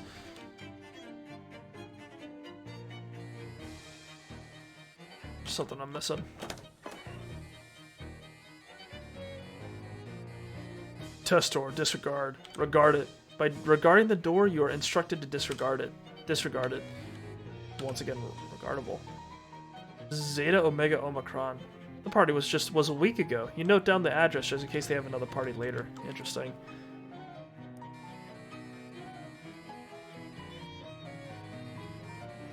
There's a trick to it.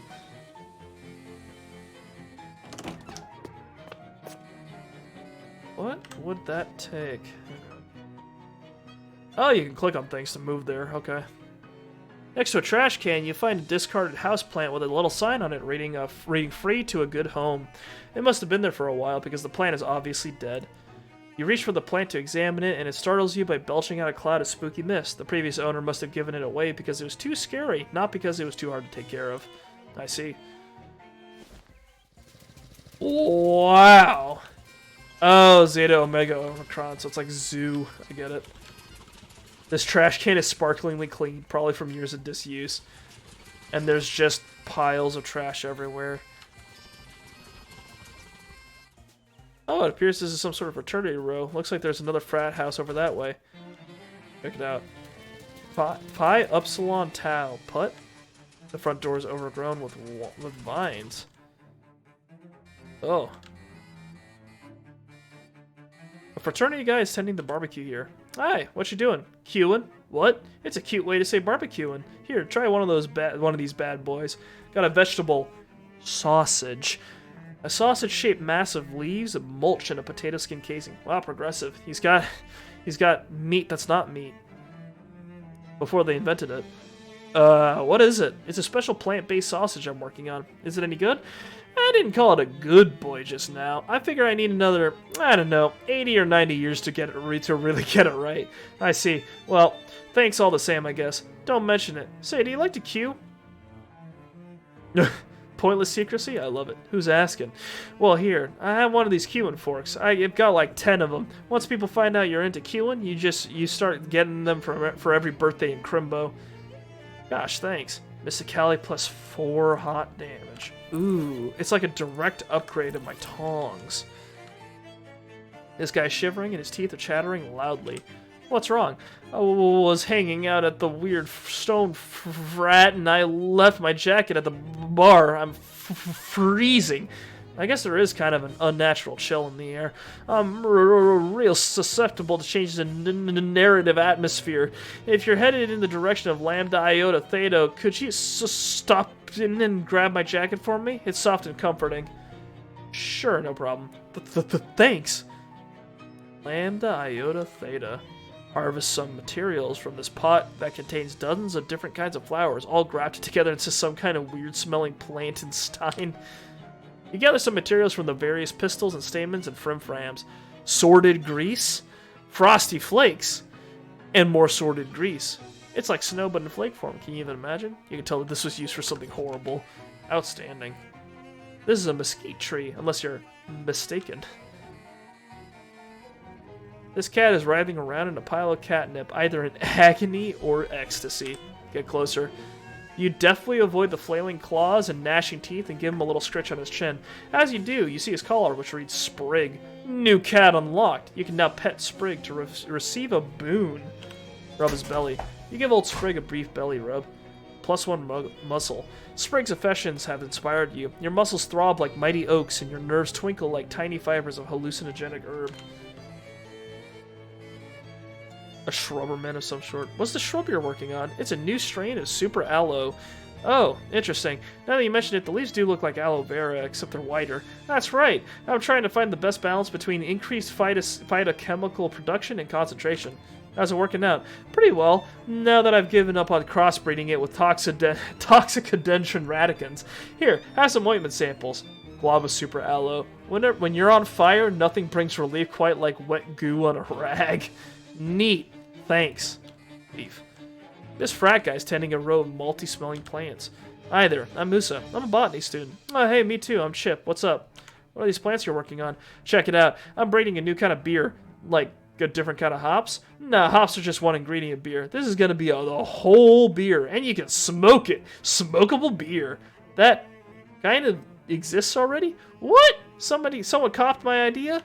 Just about every jazz musician, yeah. Oh, you mean reefer? No, that's swell and all, but this is gonna be beer, see? Like literally beer that you smoke? Right, I'm gonna call it Buzzweiser. What's wise about it? Well, hopefully it won't make you puke if you smoke too much of it. I see. Still working on that part, though. Huh. This plant is really hopping.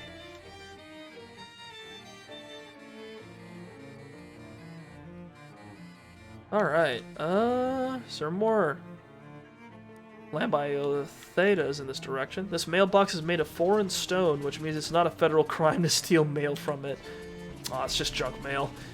Junk mail is a new technology that allows trash to be distributed to everybody so that we can all share the effort of throwing it away. Campus is just oh, that takes you back to campus. Wow, these frat guys are super into geology. The entire frat house is carved from a single huge block of stone. Really nice craftsmanship too. It must have taken forever. Go inside.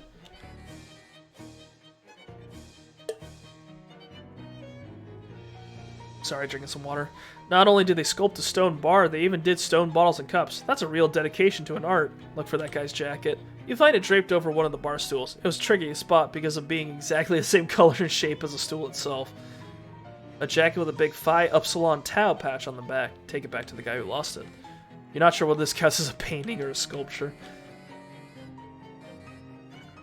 Oh, I need a lot of muscle to check under the cushions of this couch, I see. How much muscle do I have? 3.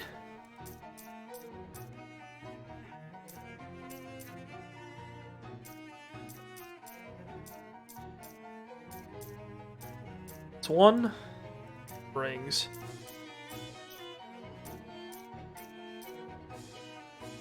Ants. Muscle. Muscle. Muscle. Shoes. Familiar. No. Food. Potions. Guess not. Very charm. Guess we're not getting anything from that sofa. It's hard to say what this is. A fridge, maybe? Or an armoire? Open it. It doesn't open. It's solid stone. Where do they keep their food and their clothes?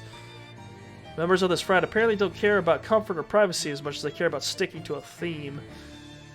A bowl of stone fruit. You know, like peaches and plums. Yeah, with the stone in the middle, I get it.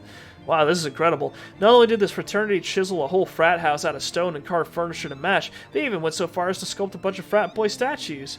So presumably they store them up here and haul them downstairs to fill up the space for parties. There's also some kind of weird stone thing. It looks a bit like one of those newfangled televisions you've read about, except triangular. Somebody's science project, maybe. Look around. Oh. This statue has kind of a nervous expression. Maybe it represents the sculptor's academic stress. Some kind of weird hovering rock? Pretty fancy. This statue is doing some kind of crazy dance. They definitely bring this one downstairs for parties. This statue is holding its hands up in a desperate warding gesture. It must be symbolic of students' fears of leaving school and having to join the workforce. Terror. True terror. This statue is covering its eyes with one hand. Some kind of political commentary, maybe? This statue is praying. How traditional. This statue looks like it's yelling something. They mistake this one to football games. There's a stone hat on the floor here. Aw, oh, damn. This is a television. The program isn't very interesting. You don't see any way to change the channel, though. Yes, I'm sure this very innocent triangular object is responsible for all these very not threatening at all. Nothing at all. Statues. Right. True grits. Let's put on the choker. There we go. We've got 5 muscle. Let's grab our shit. Oof. Got an item. Stone frat cap. There's no way that wolf is blowing this thing off your head. Alright. So, I guess it goes without saying that I'm assuming that everyone got petrified instead of the house. A real struggle to lift them up, I imagine. There's 120 meat under that sofa, and it's not turned to stone. That's lucky.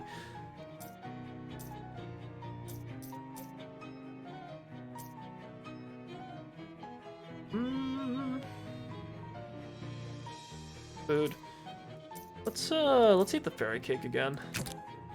Yes, don't need true grits.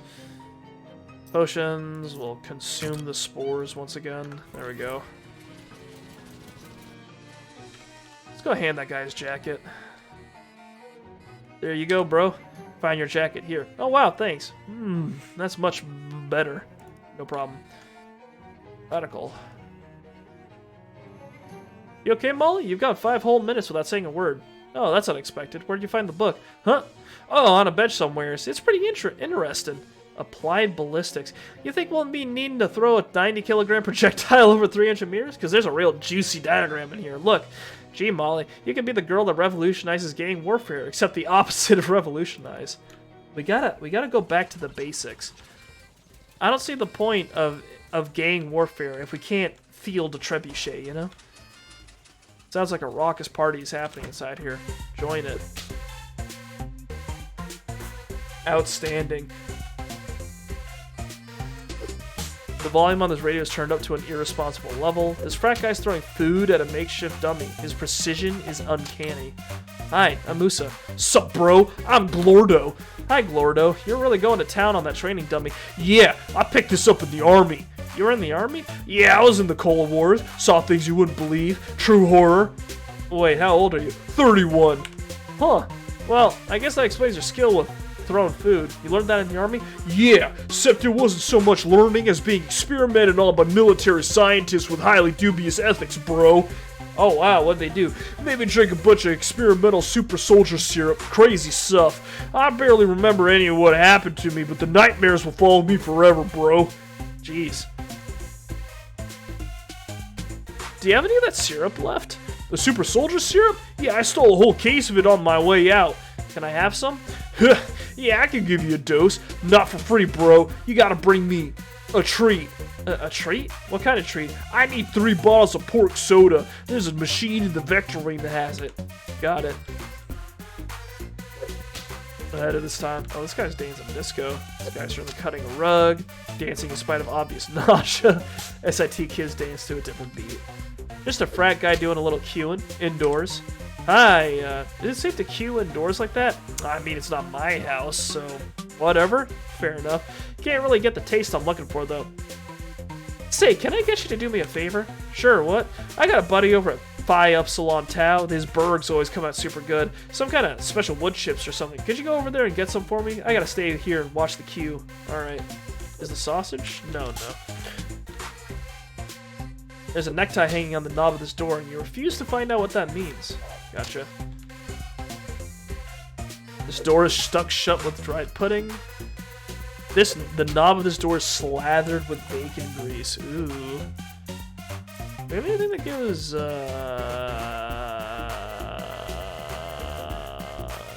sleaze armor?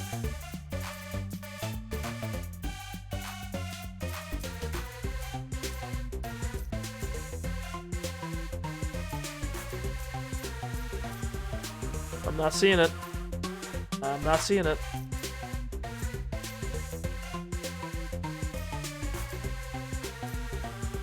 Well, we can boost it by 3, but that's not nearly enough. Doesn't look like it. Alright, that door is staying closed. Ooh, this couch has some moss growing on it. Squeeze it. You squeeze the moss and extract some of the hidden nutrients within. Fabulous. How much XP do we have? 89. Oh, we need 150 to get that additional magical weapon boost. Subcutaneous Gouda. Right, what's upstairs?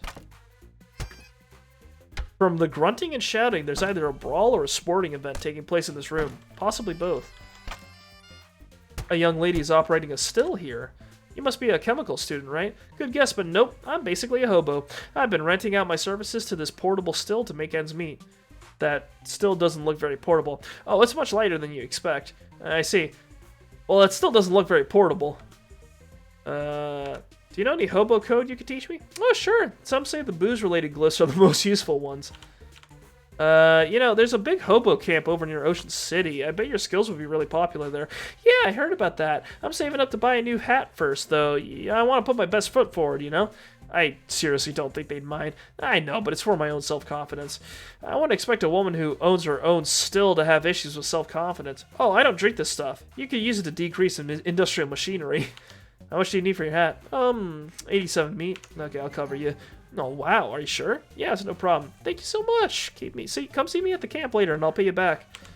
She hefts her still and takes it away.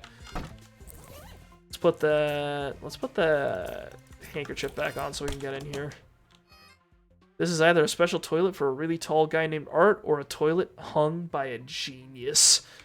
Art. This is just a pile of toilet shards. This toilet still works, but its spirit is broken. It even sounds horrible. 840 XP. I'm not complaining. There's a special perk you could get in West of Loathing if you manage to flush enough toilets. This is the fraternity's communal wardrobe. Beneath your standards, you find some clothes. Just barely above them, you find a coat hanger. Most of the books on the shelf have been ruined, but not all of them. No, not all of them. One of them is still good. Here you go. Sloppy cooking for huge groups. Fondue Deluge. A cookbook for the modern on-the-go slob who doesn't have time for things like... Hang on. Who doesn't have time for things like cleaning up or making sure your food doesn't hurt people. Light up random foes for a total of 5 on fire. Holy shit. Read the book and forget almost everything you know about keeping your kitchen clean. Sorry. You have the might, and even fewer the palate, to command the hottest of cheeses. You get a sense that if you read it again, you'll forget the rest of it. If you do, Fondue Deluge will set all enemies on fire for an additional 1. Hang on. Books. Mind Melt, Sleaze Armor, Parmesan Missile, Medical Manchego, Queso Fistolino, and Stilton Splatter. Okay. This gold-plated door has a sign on it that says, "See Chutney." Who that is, or why someone who can afford a gold-plated bedroom door would live in this dump is anyone's guess. You're too intimidated by this door's opulence and its deadbolt. Can't go inside. Okay. That might be relevant later. There's goblins in here. Okay. Oh shit, these guys are tough.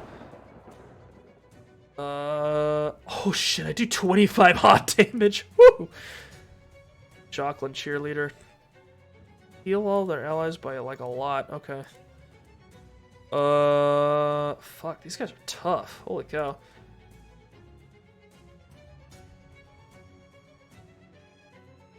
Physical, Jesus. Hang on. We'll blast this guy.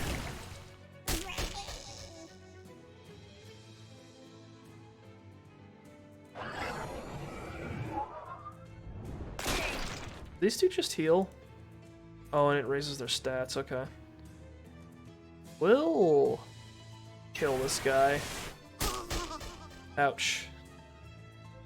Hut, hut, hut! Hike! And we'll break his kneecaps, I guess. Down he goes.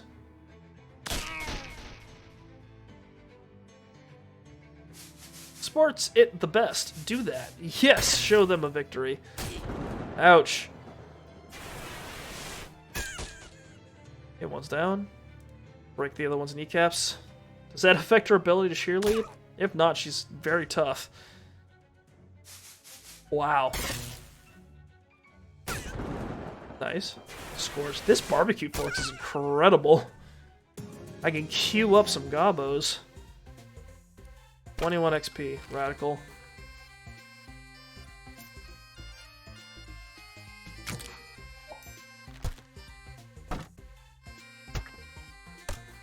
I think the music that plays when you roll, like... Yeah, I think it matches up with the music that you hear, like, in the area. That's fucking cool. Kind of, maybe. Not sure. Hang on, let's go get that, let's go get those Qin chips, and then get it back to our man. Hey, a guy over at Zato, oh, it's Zoo, sent me over here to get some kind of special wood chips? Oh, sure, I know who you mean. What he wants is mesquite. I just shave a little bark off the mesquite tree over there. Oh, thanks. You gather some chips of bark, leaving the tree none worse for wear, you hope. Mesquite chips, straight from the old mesquite block. I bet that the implication is that you put the mesquite chips in the barbecue so that it infuses the mesquite flavor into the meat, but this guy's just going to put the mesquite chips directly into the fucking meat. Hey, fantastic. Thanks, bro. Those are probably going to make it real smoky in here, though. Haha, yeah, that's how you know it's a party. Woo!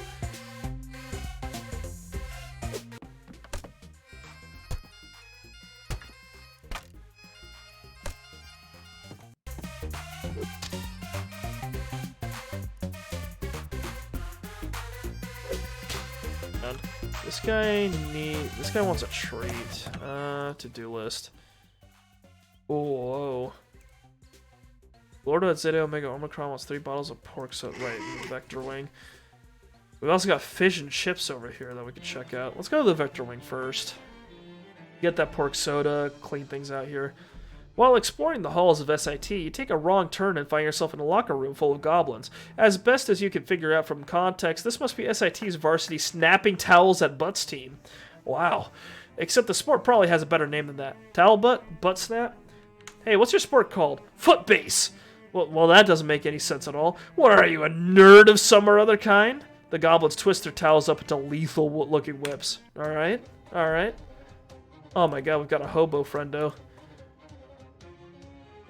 12 physical damage, he's tough. Yeah, these guys do a lot of fucking damage, holy shit. Alright, smack this guy. Outstanding. Ouch.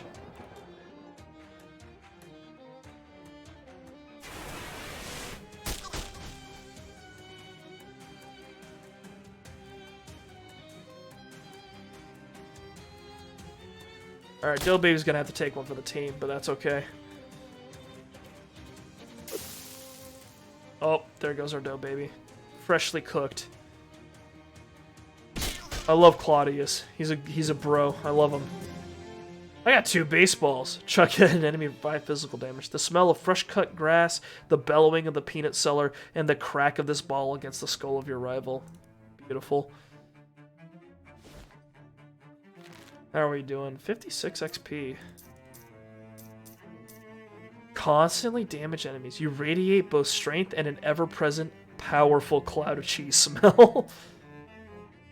Oh, the Limburger can give us another maximum AP. Your joints are lubricated with the finest of cheese oils. Wait, what does Wisdom of Jarlsberg say? The deeds of the great wizards of yore have echoed through the ages and are now bouncing around in your skull. Fabulous. I do like an irresponsible amount of damage right now. Oh wait, finest snouts. That's where we get the pork soda, right? Guess not.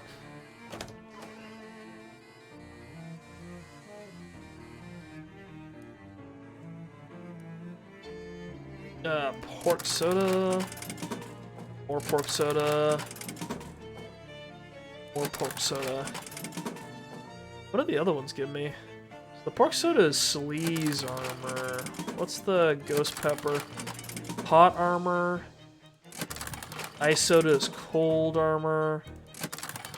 Bone soda is spooky armor. Enduring the stench? Yeah, okay. Cool. That was a lot of money, but it was worth it. I know things now. Hey, Buck, over here.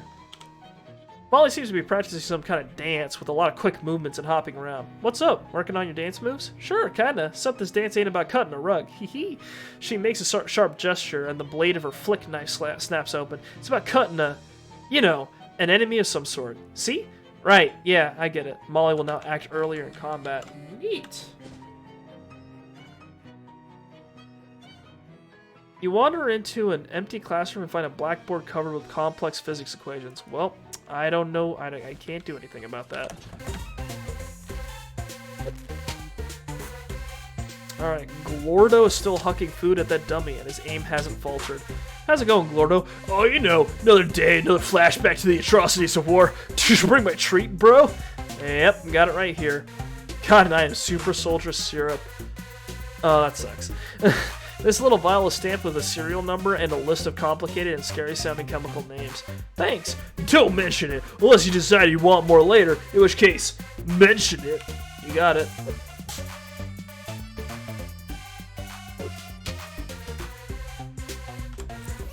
Done. Sleaze armor. Let's drink that. We'll lose the... We'll lose synthesis. Do we have another one of those? We do, okay. The pork mouth look. Your mouth is filled with lingering pork flavor, making everything else seem slightly less distasteful. There ain't nothing quite like it. What's going on in here? Oh, it's dark. Shadow beer. Physical armor by 7. This fuse box has been stuffed full of celery. Great. This drum smells like vermouth. Yep, it's vermouth, and you're keeping it. I got a drum of vermouth. Take it to the speakeasy. You don't trust any organization that stockpiles this much margarine. Shelves of miscellaneous basement junk. Junk mail and a paperclip. Stench armor by 3. Yeah, right, because you pinch your nose. Some more anarchist hardware. Oh boy. Oh boy, oh boy. Cold damage, sleeve damage, stench damage. Reduce target's physical armor? Nah. 5? A grease bomb might be nice. It's like a pipe bomb made from pipes behind a deep fryer.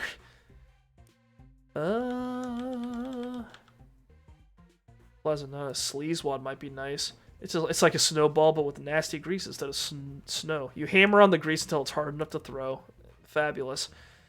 Slush ball. Okay, we've got a couple of weakening items now, which could be useful if we're up against a really tough enemy.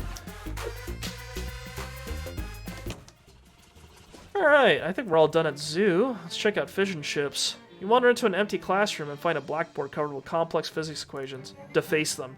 You replace several of the letters with other letters and several of the numbers with rude drawings. What a prank! A wooden statue with a metal diving helmet for a head. A sad-looking hobo selling pencils. You seem down. Not getting any business? Nope. I thought this was a real good plan, too. College kids always need pencils, right? But I can't sell a dang one of the things. They get this mean look on their faces, too. A sort of pitying sneer, like they think I'm super dumb and these must be dumb pencils that only write dumb answers or something. Well, that's no good. He looks glumly at the sidewalk and rattles his mug of pencils at you. The mug has "I'm was stupid" printed on it with an arrow pointing toward the handle. Aww. Do you have any hobo coats to share? You wouldn't want any hobo coat I could give you. It'd probably just be dumb and wrong. I'd probably mix up the one that means free pie here with the one that means bottomless pit or something. Let me buy a pencil. Thanks. What if I buy another pencil?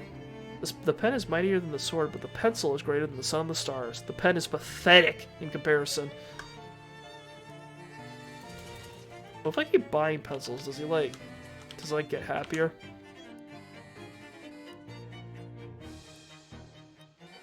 Does he run out of pencils eventually? Hang on. I gotta know. Any hobo code? Nope, still not.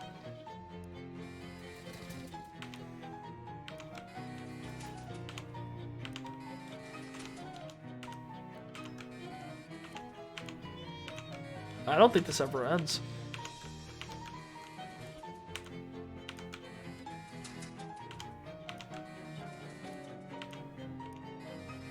We gotta get this guy a new mug. Okay. Let's check out fish and chips, I guess. Oh, it's a restaurant. Okay, that makes sense. A man in a really slick suit, described as such because it is both expensive and covered in grease, is stuffing his face. He glances at you shiftily, but otherwise ignores you. This guy is glumly picking at a plate of food. Hi there. Is something wrong? Well, I just moved out here for school, and this food is... I mean, it's fine, but it just isn't like what we had back home.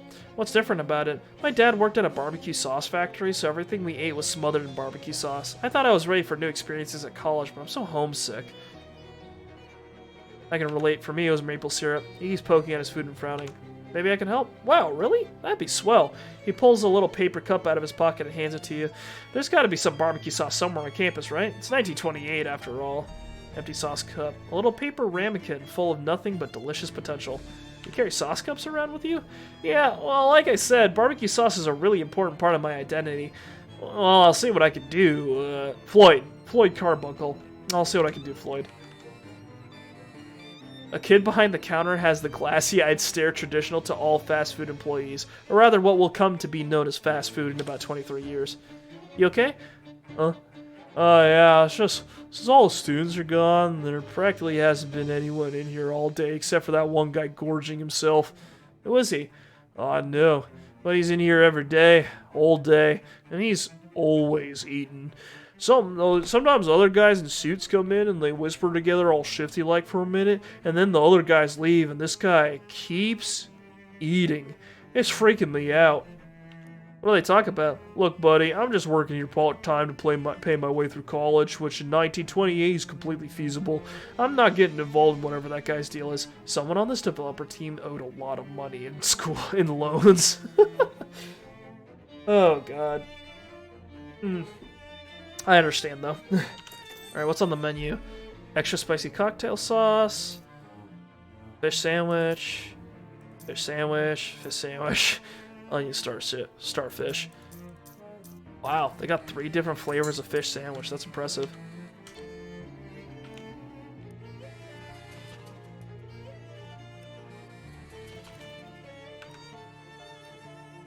There's gotta be something else we can do with the pencil guy.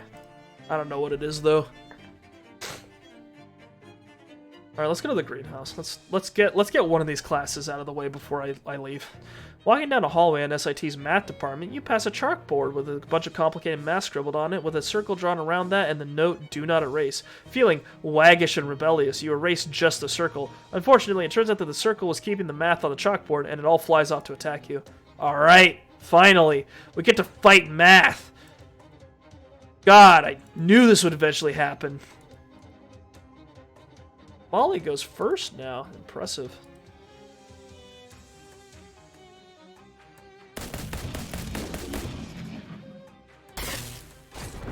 Nice. We can mind melt an algebra vortex. It's dead. And then we can kill the fraction cloud. Hell yeah. Get your numbers out of here, losers. I got 2 loose integers. You won. Up yours, math. Nice. Welcome to the SIT greenhouse, constructed in 1919 by German engineer Walter Bauersfield, an early attempt to invent the geodesic dome, at which he was not successful until 1923. This is either an avant-garde sculpture project or some weird new kind of bench. Ooh. Alright, in we go. Contrary to its name, the yucca is not particularly funny. Native to the nearby moist lands, the eastern cattail smells extremely bad and has no known industrial or culinary uses. Wow, glad we have it. The very tall sunflower is critically endangered due to being too far away from the ground for pollinating insects to notice it. Though its habitat is threatened by prohibition, the gin blossom still thrives in locations boring enough to not seem suspicious to authorities. This is just a regular tree. It was put here by accident. The northern organ pipe cactus does not make any sound no matter how hard you blow into it, so please stop trying. Despite its addictive and hallucinogenic qualities, loco weed is still legal because it is not popular among jazz musicians. Loco weed was actually something you could harvest in West of Loathing. That's a nice callback. SIT proudly hosts the world's largest exhibition of invisible chrysanthemums. Alright, the classroom. If you're not mistaken, the stairwell doorway provides access to a classroom of some sort. Athena, can I go down to the classroom? Yada yada. We are authorized. Pooba gear? And label indicates this is where the Pooba gear is kept. Whatever that is. What's inside? The cabinet is empty. Jeez, how are you ever going to find out what Pooba means? A grad student is sitting at the desk, staring blankly into the middle distance. Excuse me? I'm a botany major. Nice, me too. I'll elaborate. I'm a new botany major, and I need to know what I'm supposed to do here. Oh, okay. Well, ultimately, you'll need to get your transcript signed to show that you passed the course. I'm just a TA, so I can't do that for you. But Professor Callos should be in his office down at the other end of the lab. Is there a lecture or a class or anything first?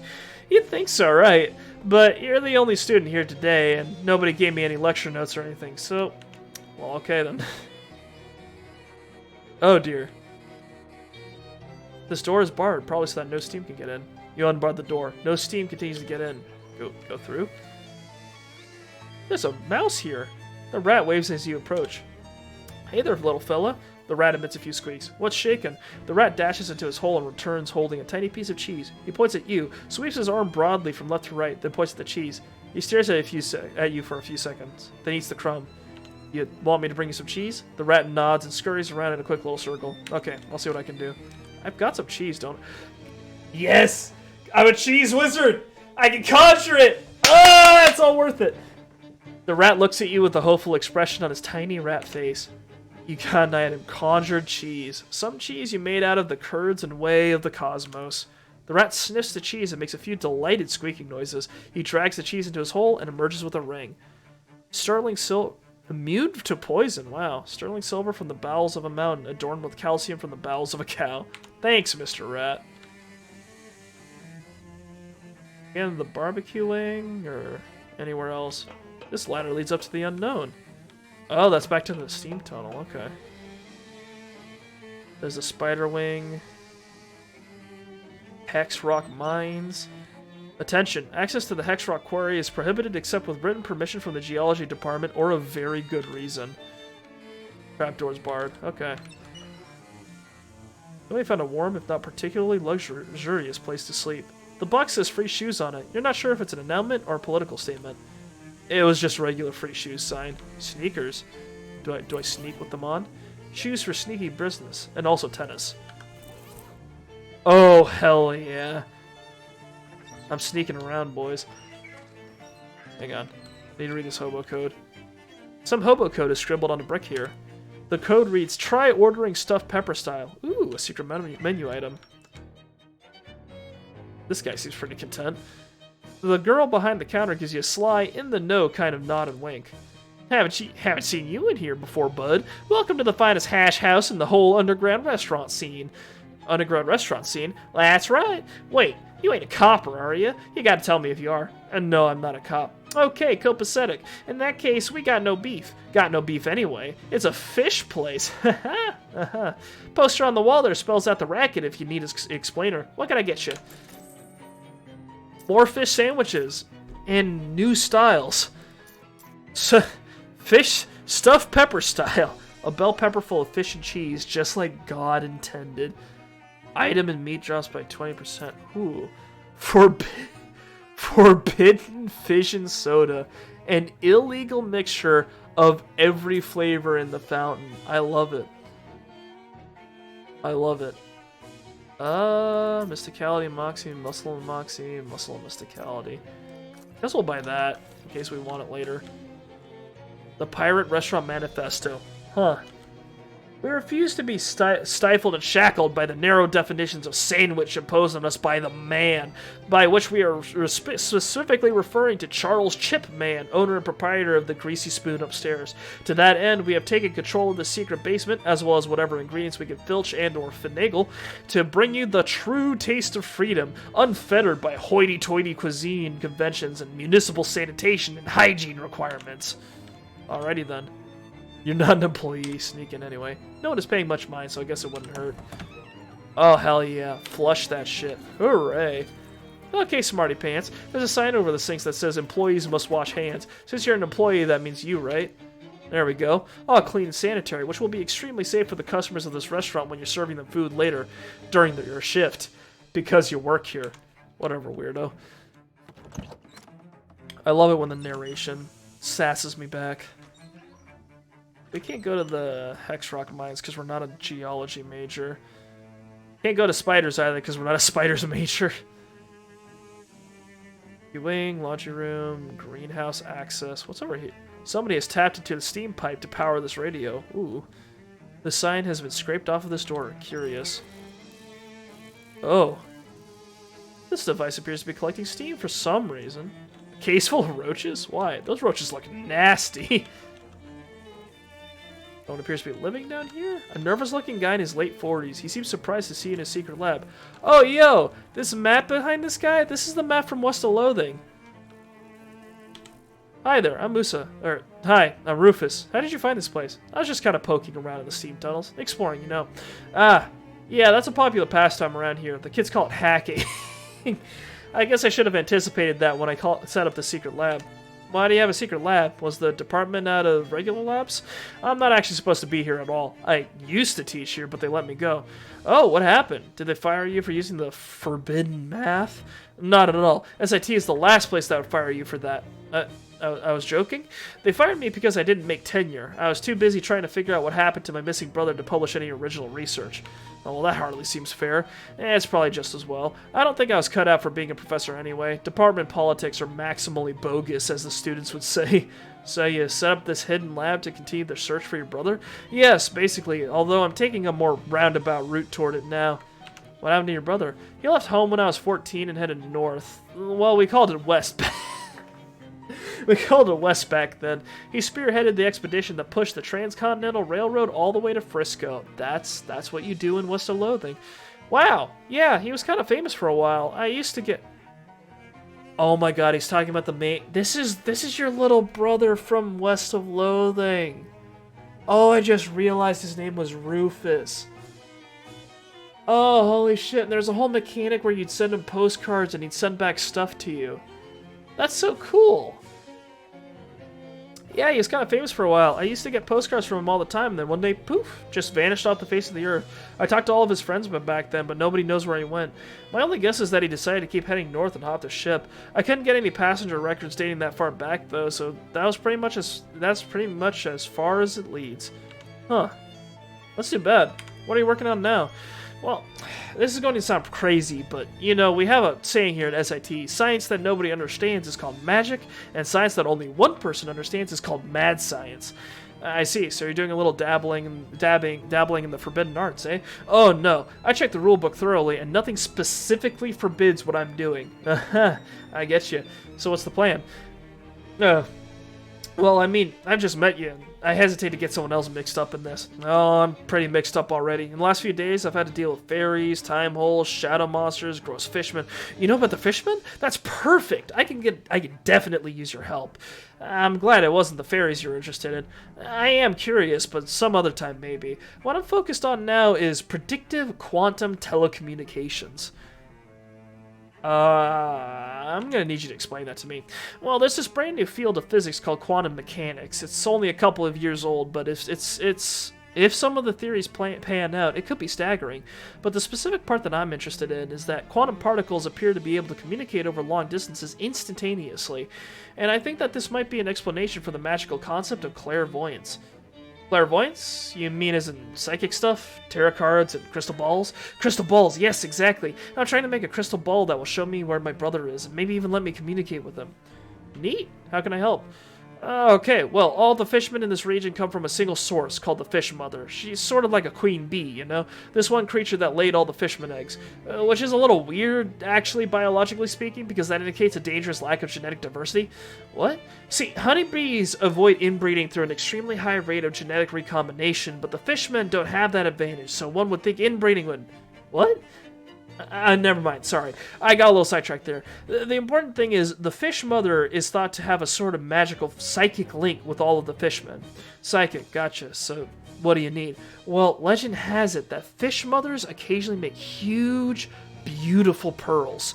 How they make them is probably too gross to think about, but my working theory is, if it has the right kind of Fish Mother DNA in it, I might be able to reconfigure it to make my own psychic link. I haven't understood basically anything you said, so that sounds perfectly reasonable. You need me to get one of those pearls? Yeah, the Fish Mother's lair is down by the river, but the entrance is a sort of organic valve. Ah, jeez, it's a huge butthole, isn't it? I was gonna say cloaca, but yes, it's a huge butthole that keeps out anything that isn't related to the Fish Mother. So how do I get in? You aren't going to like it. I already don't like it. I can make a sort of disguise goop to cover you with. Swell. How am I getting paid for this? I don't actually have that much meat left after setting up this lab. But maybe the Fish Mother's lair has some treasure in it? I mean, definitely. The Fish Mother's lair definitely has a whole lot of great treasure in it. Alright, sure, I'll help. Great! In order to make the Fishman disguise goop, I'm going to need some fishman eggs. About 3 pounds of them, according to my calculations.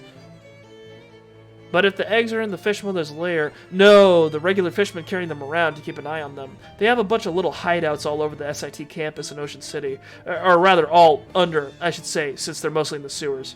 Well, this just keeps getting better and better. Here, you'll need one of these to open the manhole covers. An antique manhole opener. Modern sewers use a Class C manhole cover, but this tool doesn't work on those. This one is for old-fashioned bee holes. Bee holes, I get it. Now we can make potions if we wanted to. Bookcase full of strange science and math books. Wow, these books are all way too advanced for me. Actually, there's one in there that's right up your alley. Third shelf, third from the left. You have the order of your bookshelf memorized? I don't have to memorize it. I understand the principles by which I arrange things, and I never deviate from them. Gotcha. Space times rainbow. Gain 3 armor against every element. Been meaning to read this one for a while, you just haven't gotten around to it. Holy shit. Wow. Oh, it's once per fight. Okay. You read enough of the book to be able to pretend you read it if anybody asks. You could actually read it, but that would be a lot of work. If you do, Reality Shift will add an additional 2 armor of every element. Good. Where are we at, XP? Ooh, 2 more. 2 more and we can do something. Constantly damage enemies. Ooh. That's if we get 52 more. There's a weird set of mirrors mounted together here. Must be part of some kind of an optics experiment. Check your own optics. Oh, I can use that. It's like a mirror. Okay. Scientific vessel of some kind. What's this? A dewar. What's a dewar? A container for fluids. What kind of fluids? Usually valuable scientific substances. Not that one, though. What's in this one? Absinthe. Oh. Can I have it? If you want, sure. Oh, hell yeah, we got absinthe. To the speakeasy. If the label is to be believed, this is a crate of arcane hot plates. Can I have one of these hot plates? Sure, I've got plenty. And having access to that level of technology will increase the odds that you'll survive helping me. That's very kind of you. You grab one of the hot plates before he does some more math and changes his mind. Cook from the comfort of your room. Oh, useful. Let's say robot battle arena. The big pile composed of 80% garbage and 20% miscellaneous electrical parts. Got a chunk of lead, 11-in-1 oil, and a piece of scrap metal. Ooh. Use that chunk of lead to increase the damage. You're currently wielding a barbecue fork. Do you want to attach the weight to it? Yes. You attach the lead weight to your barbecue fork, making it a lot heftier. It's a hefty barbecue fork. Not just +5 hot damage. Ooh. Oh, neat. Got a zapping robot. Okay. It's physical. Hang on. Well, these things are tough.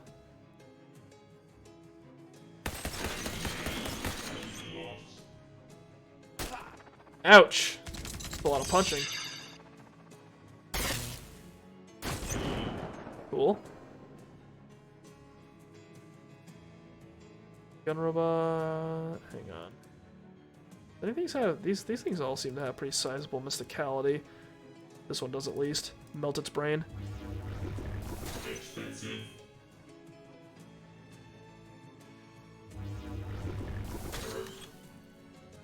Yep.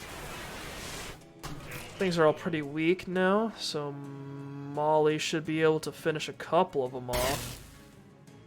Oh, they're souping up. Got him down. Oh, hell yeah. Nice work, Molly. 20 XP, a slab of heat-resistant plating, which increases hot armor by 5. Cool. Get a little bit more moxie, I can grab more stuff. Not worth it.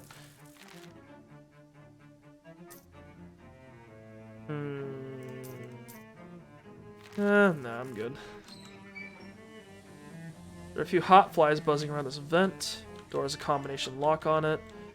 Tools abandoned by some fleeing prankster, no doubt. Got self-adhesive rivets, 11-in-1 oil, foot gloves, makes you walk on your hands, and anarchist hardware, which I can use to make bombs.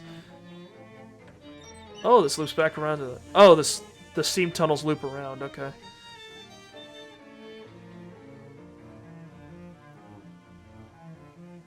Let's go back to the greenhouse. Alright, honestly, I feel like these things are going to, poison me somehow, so... Put the Bezoar ring. Suddenly find yourself unable to breathe. Oh, hang on. Gas mask? Maybe? Uh-huh, okay. Guess not. The other half of the lab is choked with pollen. Yeah, those man traps spray up pollen like you wouldn't believe. Someone should probably prune them back a bit, but they've really gotten out of control. Was that maybe your job? If it was, nobody said anything. Well, how do I get past them? I can't even get near them. You need a Pooba helmet. A what? Pooba helmet. Pollen untoxifying breathing apparatus. I don't think untoxify is a real word. Yeah, but nobody likes an acronym you can't pronounce. Anyway, there's some in the cabinet over there. I already checked. The cabinet's empty. Oh, well, that figures. Everybody's always checking them out and not putting them back. So, what should I do? I guess you could try and hunt down someone who has one? What about a gas mask or a diving helmet? Something like that should work, right? No, those things don't have the untoxifying properties of a Pooba helmet. I still don't think that's a word. The Pooba filters are designed to counter the specific poison stuff of this pollen. The air filters and other kinds of breathing gear can't handle it. Do you know who has one? You must have record checkouts, right? Yeah, probably. Let's see. He pokes around in the desk until he finds a small notebook. Got it. Most of these kids are going to be gone for the break. They wouldn't have taken the helmets with them, though, right? Well, no. Probably not. But it's not like you're going to go breaking into the dorm rooms, right? I've done worse. That's fierce. I wouldn't recommend it, though. Dorm security is the real McCoy after the last year's big April Fool's hack. What happened? Someone broke into maintenance and rewired all the elevators to go sideways. Wow. Oh, Chip has one. There you go. Chip who? Chip Noonsley. He's a frat guy in Phi Upsilon Tau. He didn't leave for break because he's monitoring some plants he's been working on. Oh yeah, I think I met that guy. Swell. You should be able to get a Puba helmet from him then, no problem. Great, thanks. Isn't that the... Isn't there like a big helmet outside the fish and chips? You okay, Molly? Oh yeah, we've got that already. Fish and chips. Is this a Puba helmet? Oh, it's a diving helmet. Okay. Let's put that back on. Guess we're going to Phi Upsilon Tau, or whatever that is. Upsilon, that's right. Look! Oh yeah, beep beep. You turn around and see a postman tip his cap to Molly and putter away on his motor scooter. Look! I got a present for my jelly bean up in the big house. The big house? What, like a mansion? Jail, you dope. She's doing time upstate because she went off the track during the bake job and gave a copper a lead poisoning.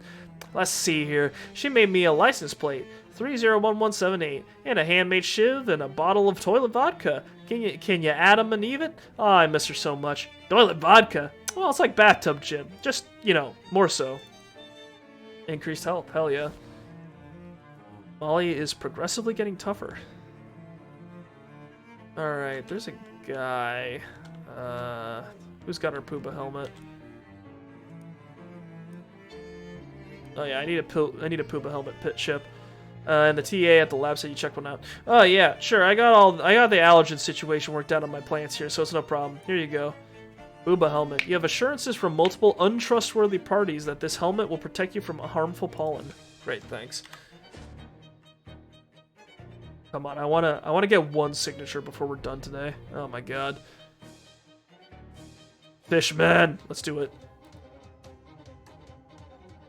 Whose knees are we breaking?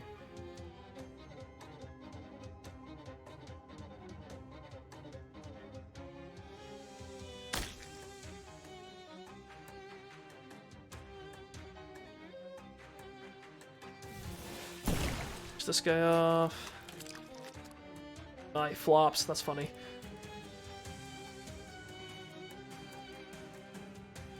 Heals Moxie. Hang on. We'll Parmesan this guy.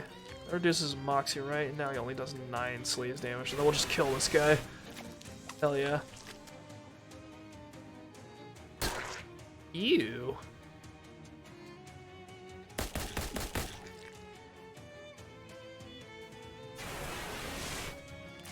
Hell yeah. We got some eggs now, right? Slapping shot, throwing spear, one delicious oyster. Despite what those Philistine fishmen think, these are for eating, not throwing. Fishman throwing spear. If you were smaller, this would be a normal spear. And if you were bigger, it would be a dart. At your current size, it's kind of a javelin, I guess. And slapping trap. Being used to hitting someone upside the face counts as swimming upstream. Wow.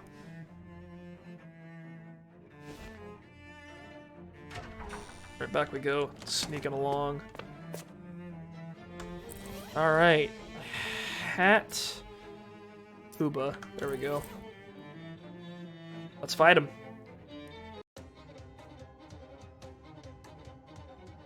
You break the kneecaps on a plant? I don't think so.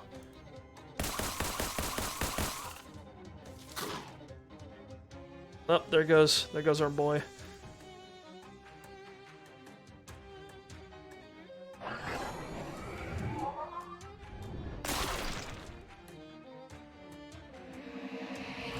Here's the fondue. Outstanding.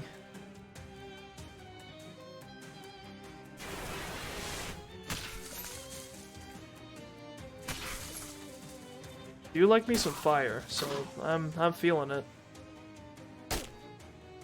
Oh, these things just do poison. Oh yeah, this is great. I'll be fine. Thank goodness for that mouse ring. Pulsating seed pod. This is a pulsating pod of plant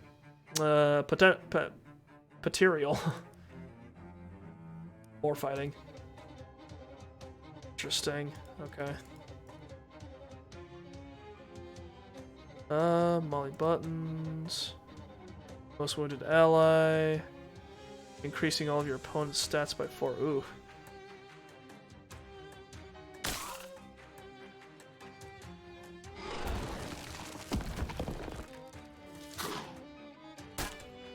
Jesus, everything is hard.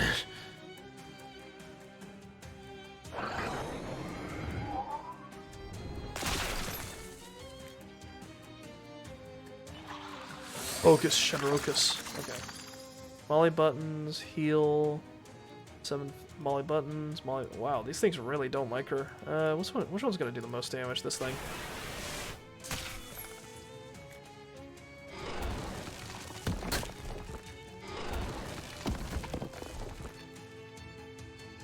Cool.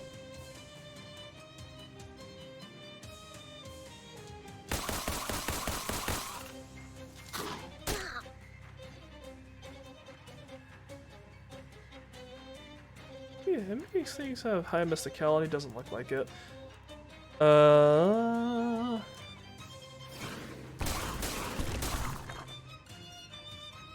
Poison your entire party. Spit a seed out. We'll get that guy.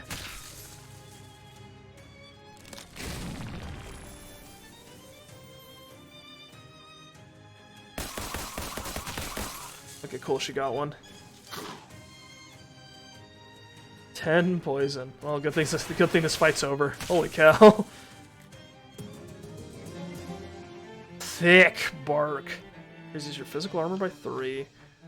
Fungus lab. That's a lot of shrooms. So much fungus, so little light. This is kind of gnarly. Notice, absolutely no light in this lab. If you can read this, there's too much light. Some kind of fungus experiment is in progress on this bench. You think. It's kind of hard to tell in this light. Complete it. A couple of titers here, a couple of isotopes there, and the results are clear. Well, as clear as they can be in near total darkness. Concentrated mushroom distillate. This fluid is the distilled essence of way more mushrooms than you could cram into a test tube this size. Increases the damage of your weapons by 4. Ooh. This appears to be every kind of mushroom all at once. Harvest. Got glowing ooze, energizing powder, and eldritch mist. Very nice. Alright, let's kill this thing. The mother of all plants. Well, not all plants, but all the ones in here, presumably. Oh my god! We've got Freddy Nicholson. Boss plant intends to dig up some assistance. Alright, you're gonna have to do it without kneecaps there, buddy.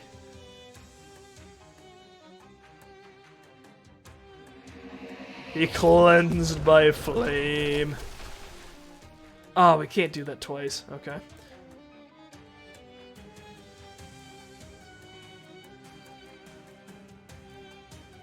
And we'll increase our armor. Then deal a fuckload. Wait, can I kill this thing in like one?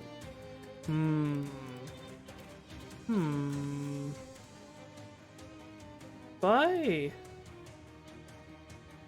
Apparently it's on fire for 5. If I said bleeding for 3, that'll be 8. I only do 25 damage though.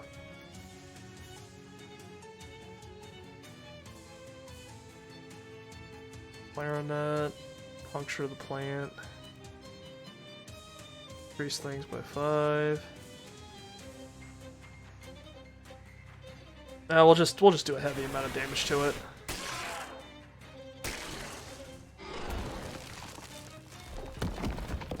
Oh, it only summons 2. Okay, that's not too bad. Alright, end this thing. Nice work, Freddy Nicholson.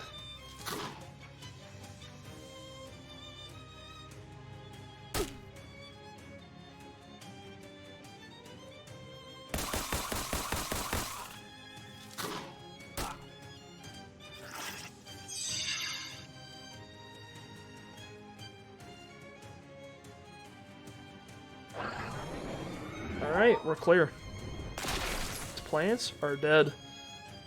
I like how this game's supposed to be Eldritch, but honestly, we're not dealing with that much Eldritch stuff. Like, all the monsters we're fighting just seem to be kind of, like, normal for this setting. Like, people don't really react that strangely to any of them.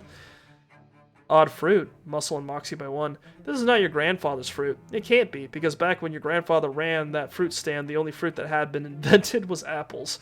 And a wriggling wreath. Hat. Why rest on your laurels when you can rest the laurels on your head? I know this question doesn't make any sense, but it's okay, because these are not actually laurels. Excellent. Dr. Callows, ferns, hollies and ivies. This sign reads sample storage. Sample the samples. Thick bark and murky green juice. This chalkboard is covered in complex diagrams of plants. Study them. A lot of it is beyond you, but you managed to learn a few things. 10 XP. It looks like this chair is on break too. Judging by the layer of dust on this desk, Professor Callis hasn't been here for quite some time. Got a bunch of glass cases, gotcha. Did I get that signature, dude? After a moment, the TA returns from wherever he was inside in his head and blinks at you. Yeah? The professor isn't in his office. Oh, right. The semester's over, huh? I guess he'd be at his holiday home at Crystal Dream Lake then. Thanks for remembering that after I fought all those plants. Sure thing, no problem. Where's his stupid holiday home then? Near the lake? I need you to be more specific. Look, I've been to Crystal Dream Lake. Well, it's sort of, there's a road, and then it's like, just working on this postcard. Nice, okay. God, dude. This much for a signature, holy cow. Alright, Professor, where the fuck are you?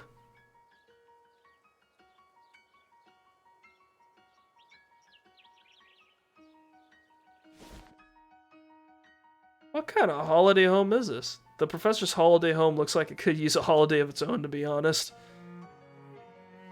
It's an expensive car, but it's been tragically neglected. This sign is being very curt with you. Keep out. Tear it down. Aha! A big hole. I go through. The door won't budge. Okay. The sunflowers are turning to look at me. That's concerning.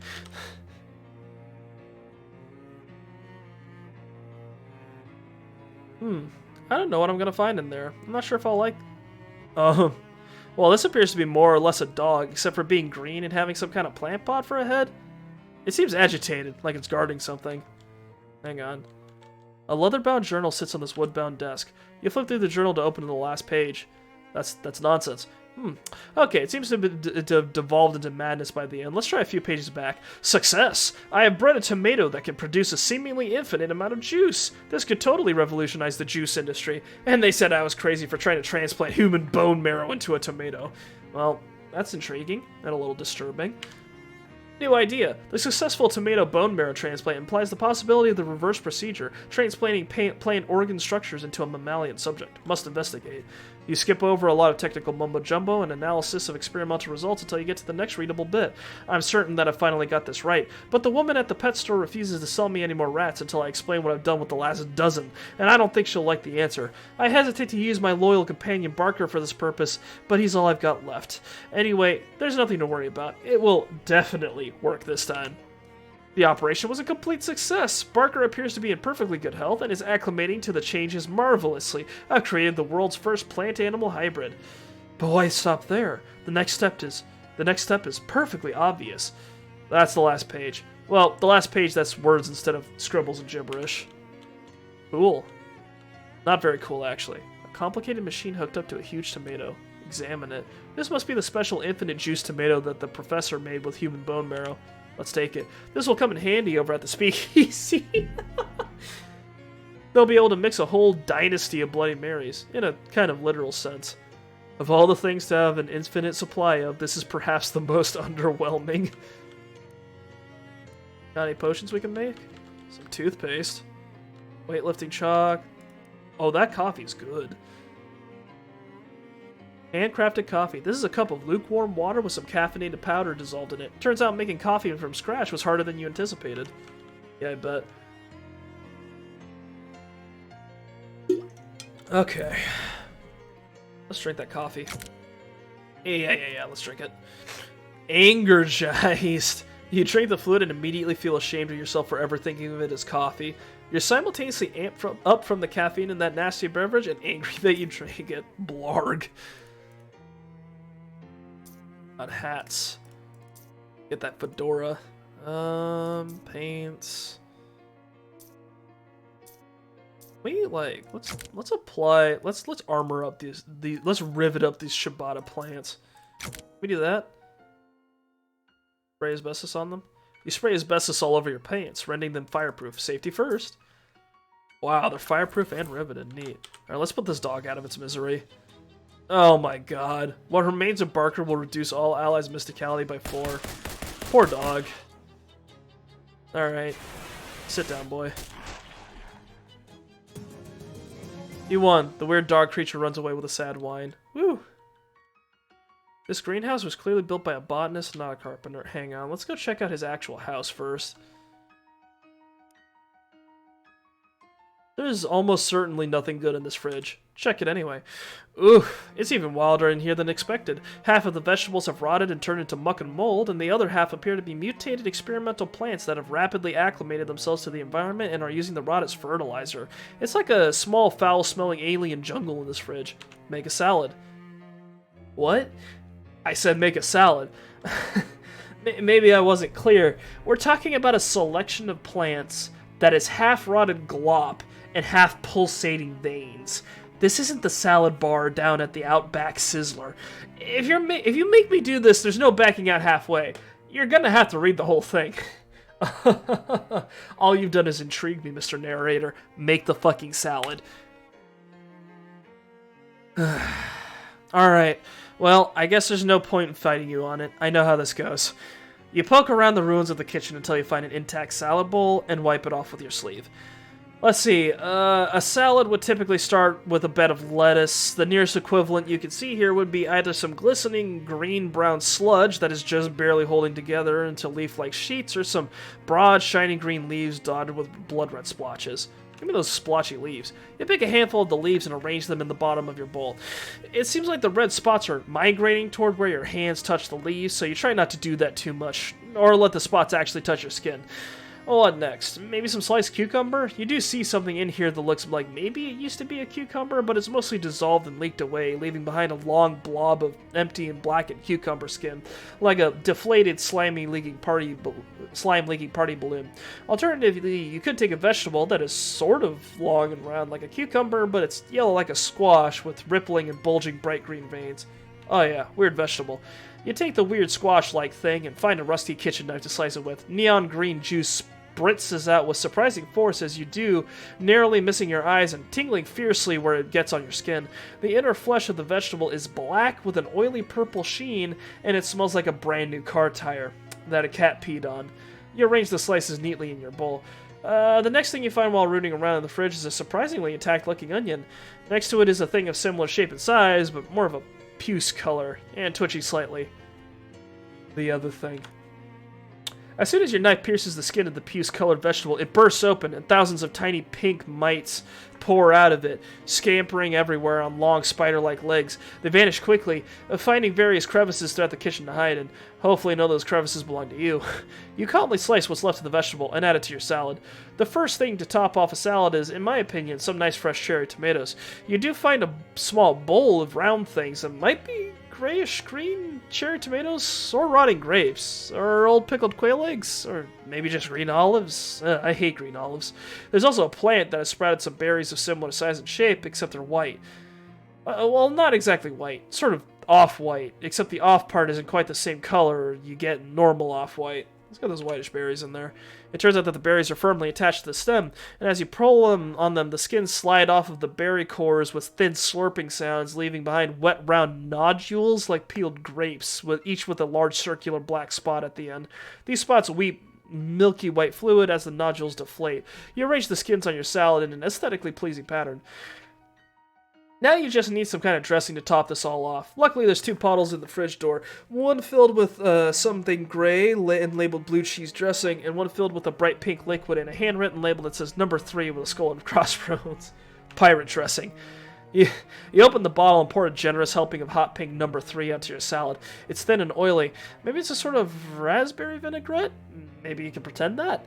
It smells like chemicals, which I admit is vague, but I can't think of any other way to describe it. The smell you thought of when I said it smells like chemicals, that's what it smells like. Well, I guess congratulations are in order. You have successfully created something that technically could be called a salad. Bon appetit. Questionable salad. You wish you didn't know what was in this bowl. Muscle and mysticality by 1. Yay. Let's eat it. Not, never mind. Stench armor. And that handkerchief is paying dividends. Let's root in there. Everything in this kitchen is ruined, including the kitchen sink, which is full of thick, nasty-smelling mud. Inside-out ring of weakness. When you put this on, you're technically the only person not wearing it. Everybody but you loses one of each stat at the start of combat. You glorp your hand into the sink and slurp around until you find something. Alright.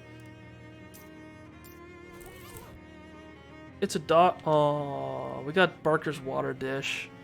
We probably could have gone by without fighting him. Oh, whatever. Beat up a dog without needing to. That's a shame. Alright. Oh, fuck. We got more shit to fight. Oh geez. There's a tall, spindly humanoid creature skulking in the corner. Examine it, not closely. The creature has long, thin green limbs like flower stems and is clothed sort of in ragged white petals. Its head is some kind of plant pod. You inch just a little bit closer to get a better look and realize that the white petals are actually the torn and frayed scraps of a white lab coat. But Professor Kalos? The creature spins around and hisses angrily. I need you to sign my course. I need you to sign my course transcript. Run away. The crazed plant professor leaps at you, but you dive for the door and escape. Fortunately, he doesn't seem inclined to leave the greenhouse. Oh god, a bunch of those man-trap things. Let's pull some weeds. Let's pull a weed.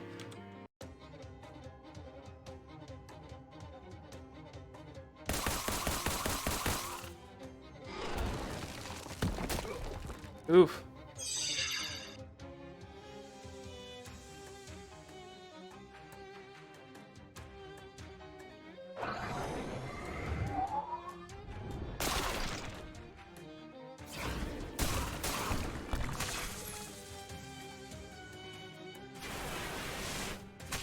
It's 2 down. Last one's gonna go. Alright, got him down. There we go. 20 XP, stronger muffin. Okay, that's another infinite. I'm telling you, they had a bunch of those like infinite like spawning things. Weapon. Hang on. We've got some more XP. We've got 300 XP. Hell yeah, the stench. Give it to me. I also want to level up. I kind of want to invest in my skills more now. We should probably do that. Reality Shifts, Tilt and Splatter, Queso Fustalino, which is... We've read most of this book already. There's an epilogue, but due to a misprint, it's in a really, really small typeface. You can read it, but it's going to take some effort. 2 additional stench damage. You read the epilogue, and you're glad you did. It describes even stinkier cheeses than the main book. Queso Fustalento has been upgraded. You wrinkle your nose so hard at the thought of them that your nose knocks the book into a very nearby sewer grate. Very stinky. Alright. Powerful. Oh, we have to fight him. Okay. 9... We've... She's got a gun! Alright, cool. What's left of Agamemnon Kalos? You smell me? 9 physical damage. Okay. Let's reduce his...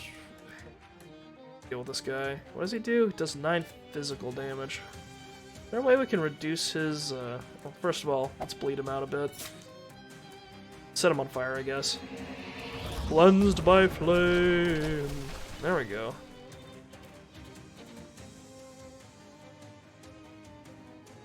I guess increase my armor.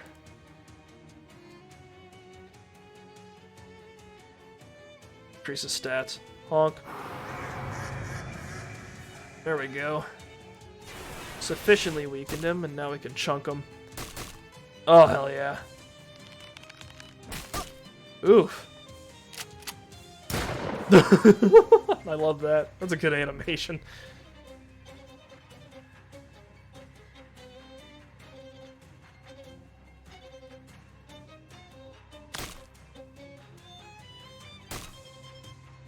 Yes, yes, breathe in the stench. Alright, we've killed him, because I do way too much damage. Hell yeah. Hit him with the fork. Alright, Kalos. Are you going to sign my transcript now? You won! Looks like people who live in glass houses shouldn't be plants. That's right. You okay now? The crumpled remains of Professor Kalos. He's already starting to wither and smell bad. Gross. Ah, dang it. Now how are you going to get your transcript signed? Search him. You pick through the tattered remains of the professor's lab coat and find his faculty ID and pen. You got an eye on Professor Kalos' pen. This fountain pen is fairly pointy, but on the whole you'd rather have a sword. Deal your muscle and physical damage and cause 3 bleeding. Well, a signature written with the professor's pen should be just as good if it was signed by the professor himself, as if it was signed by the professor himself, right? Nobody could possibly dispute that. You sign your transcript with a reasonable approximation of the signature on his ID. You also find a pair of pants discarded in the corner. Guess the professor grew out of them. You take them for good measure, by which I mean you measure them and they fit you, which is good. Plus 5 maximum HP, regenerate 3 HP per round. Ooh. These gardening pants are more grass stained than canvas at this point. Sweet. Alright. Wow. That was a lot of effort to get one fucking signature.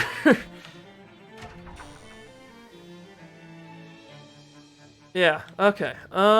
So we've got two more signatures we need to get, and maybe a little more exploring to do at SIT, but for right now, we have been playing for 3 hours. So I am going to call it for a night. Anyway, I hope you guys enjoyed. Glad to be back for now. We're gonna be back tomorrow with more Pentiment, which I'm very excited for. So if any of you are interested in that, please tune in. And yeah, glad you guys could be here with me. I hope you guys are enjoying the streams. But until next time, I will be resting, so I will see you guys later. Thank you once again for watching, and goodbye.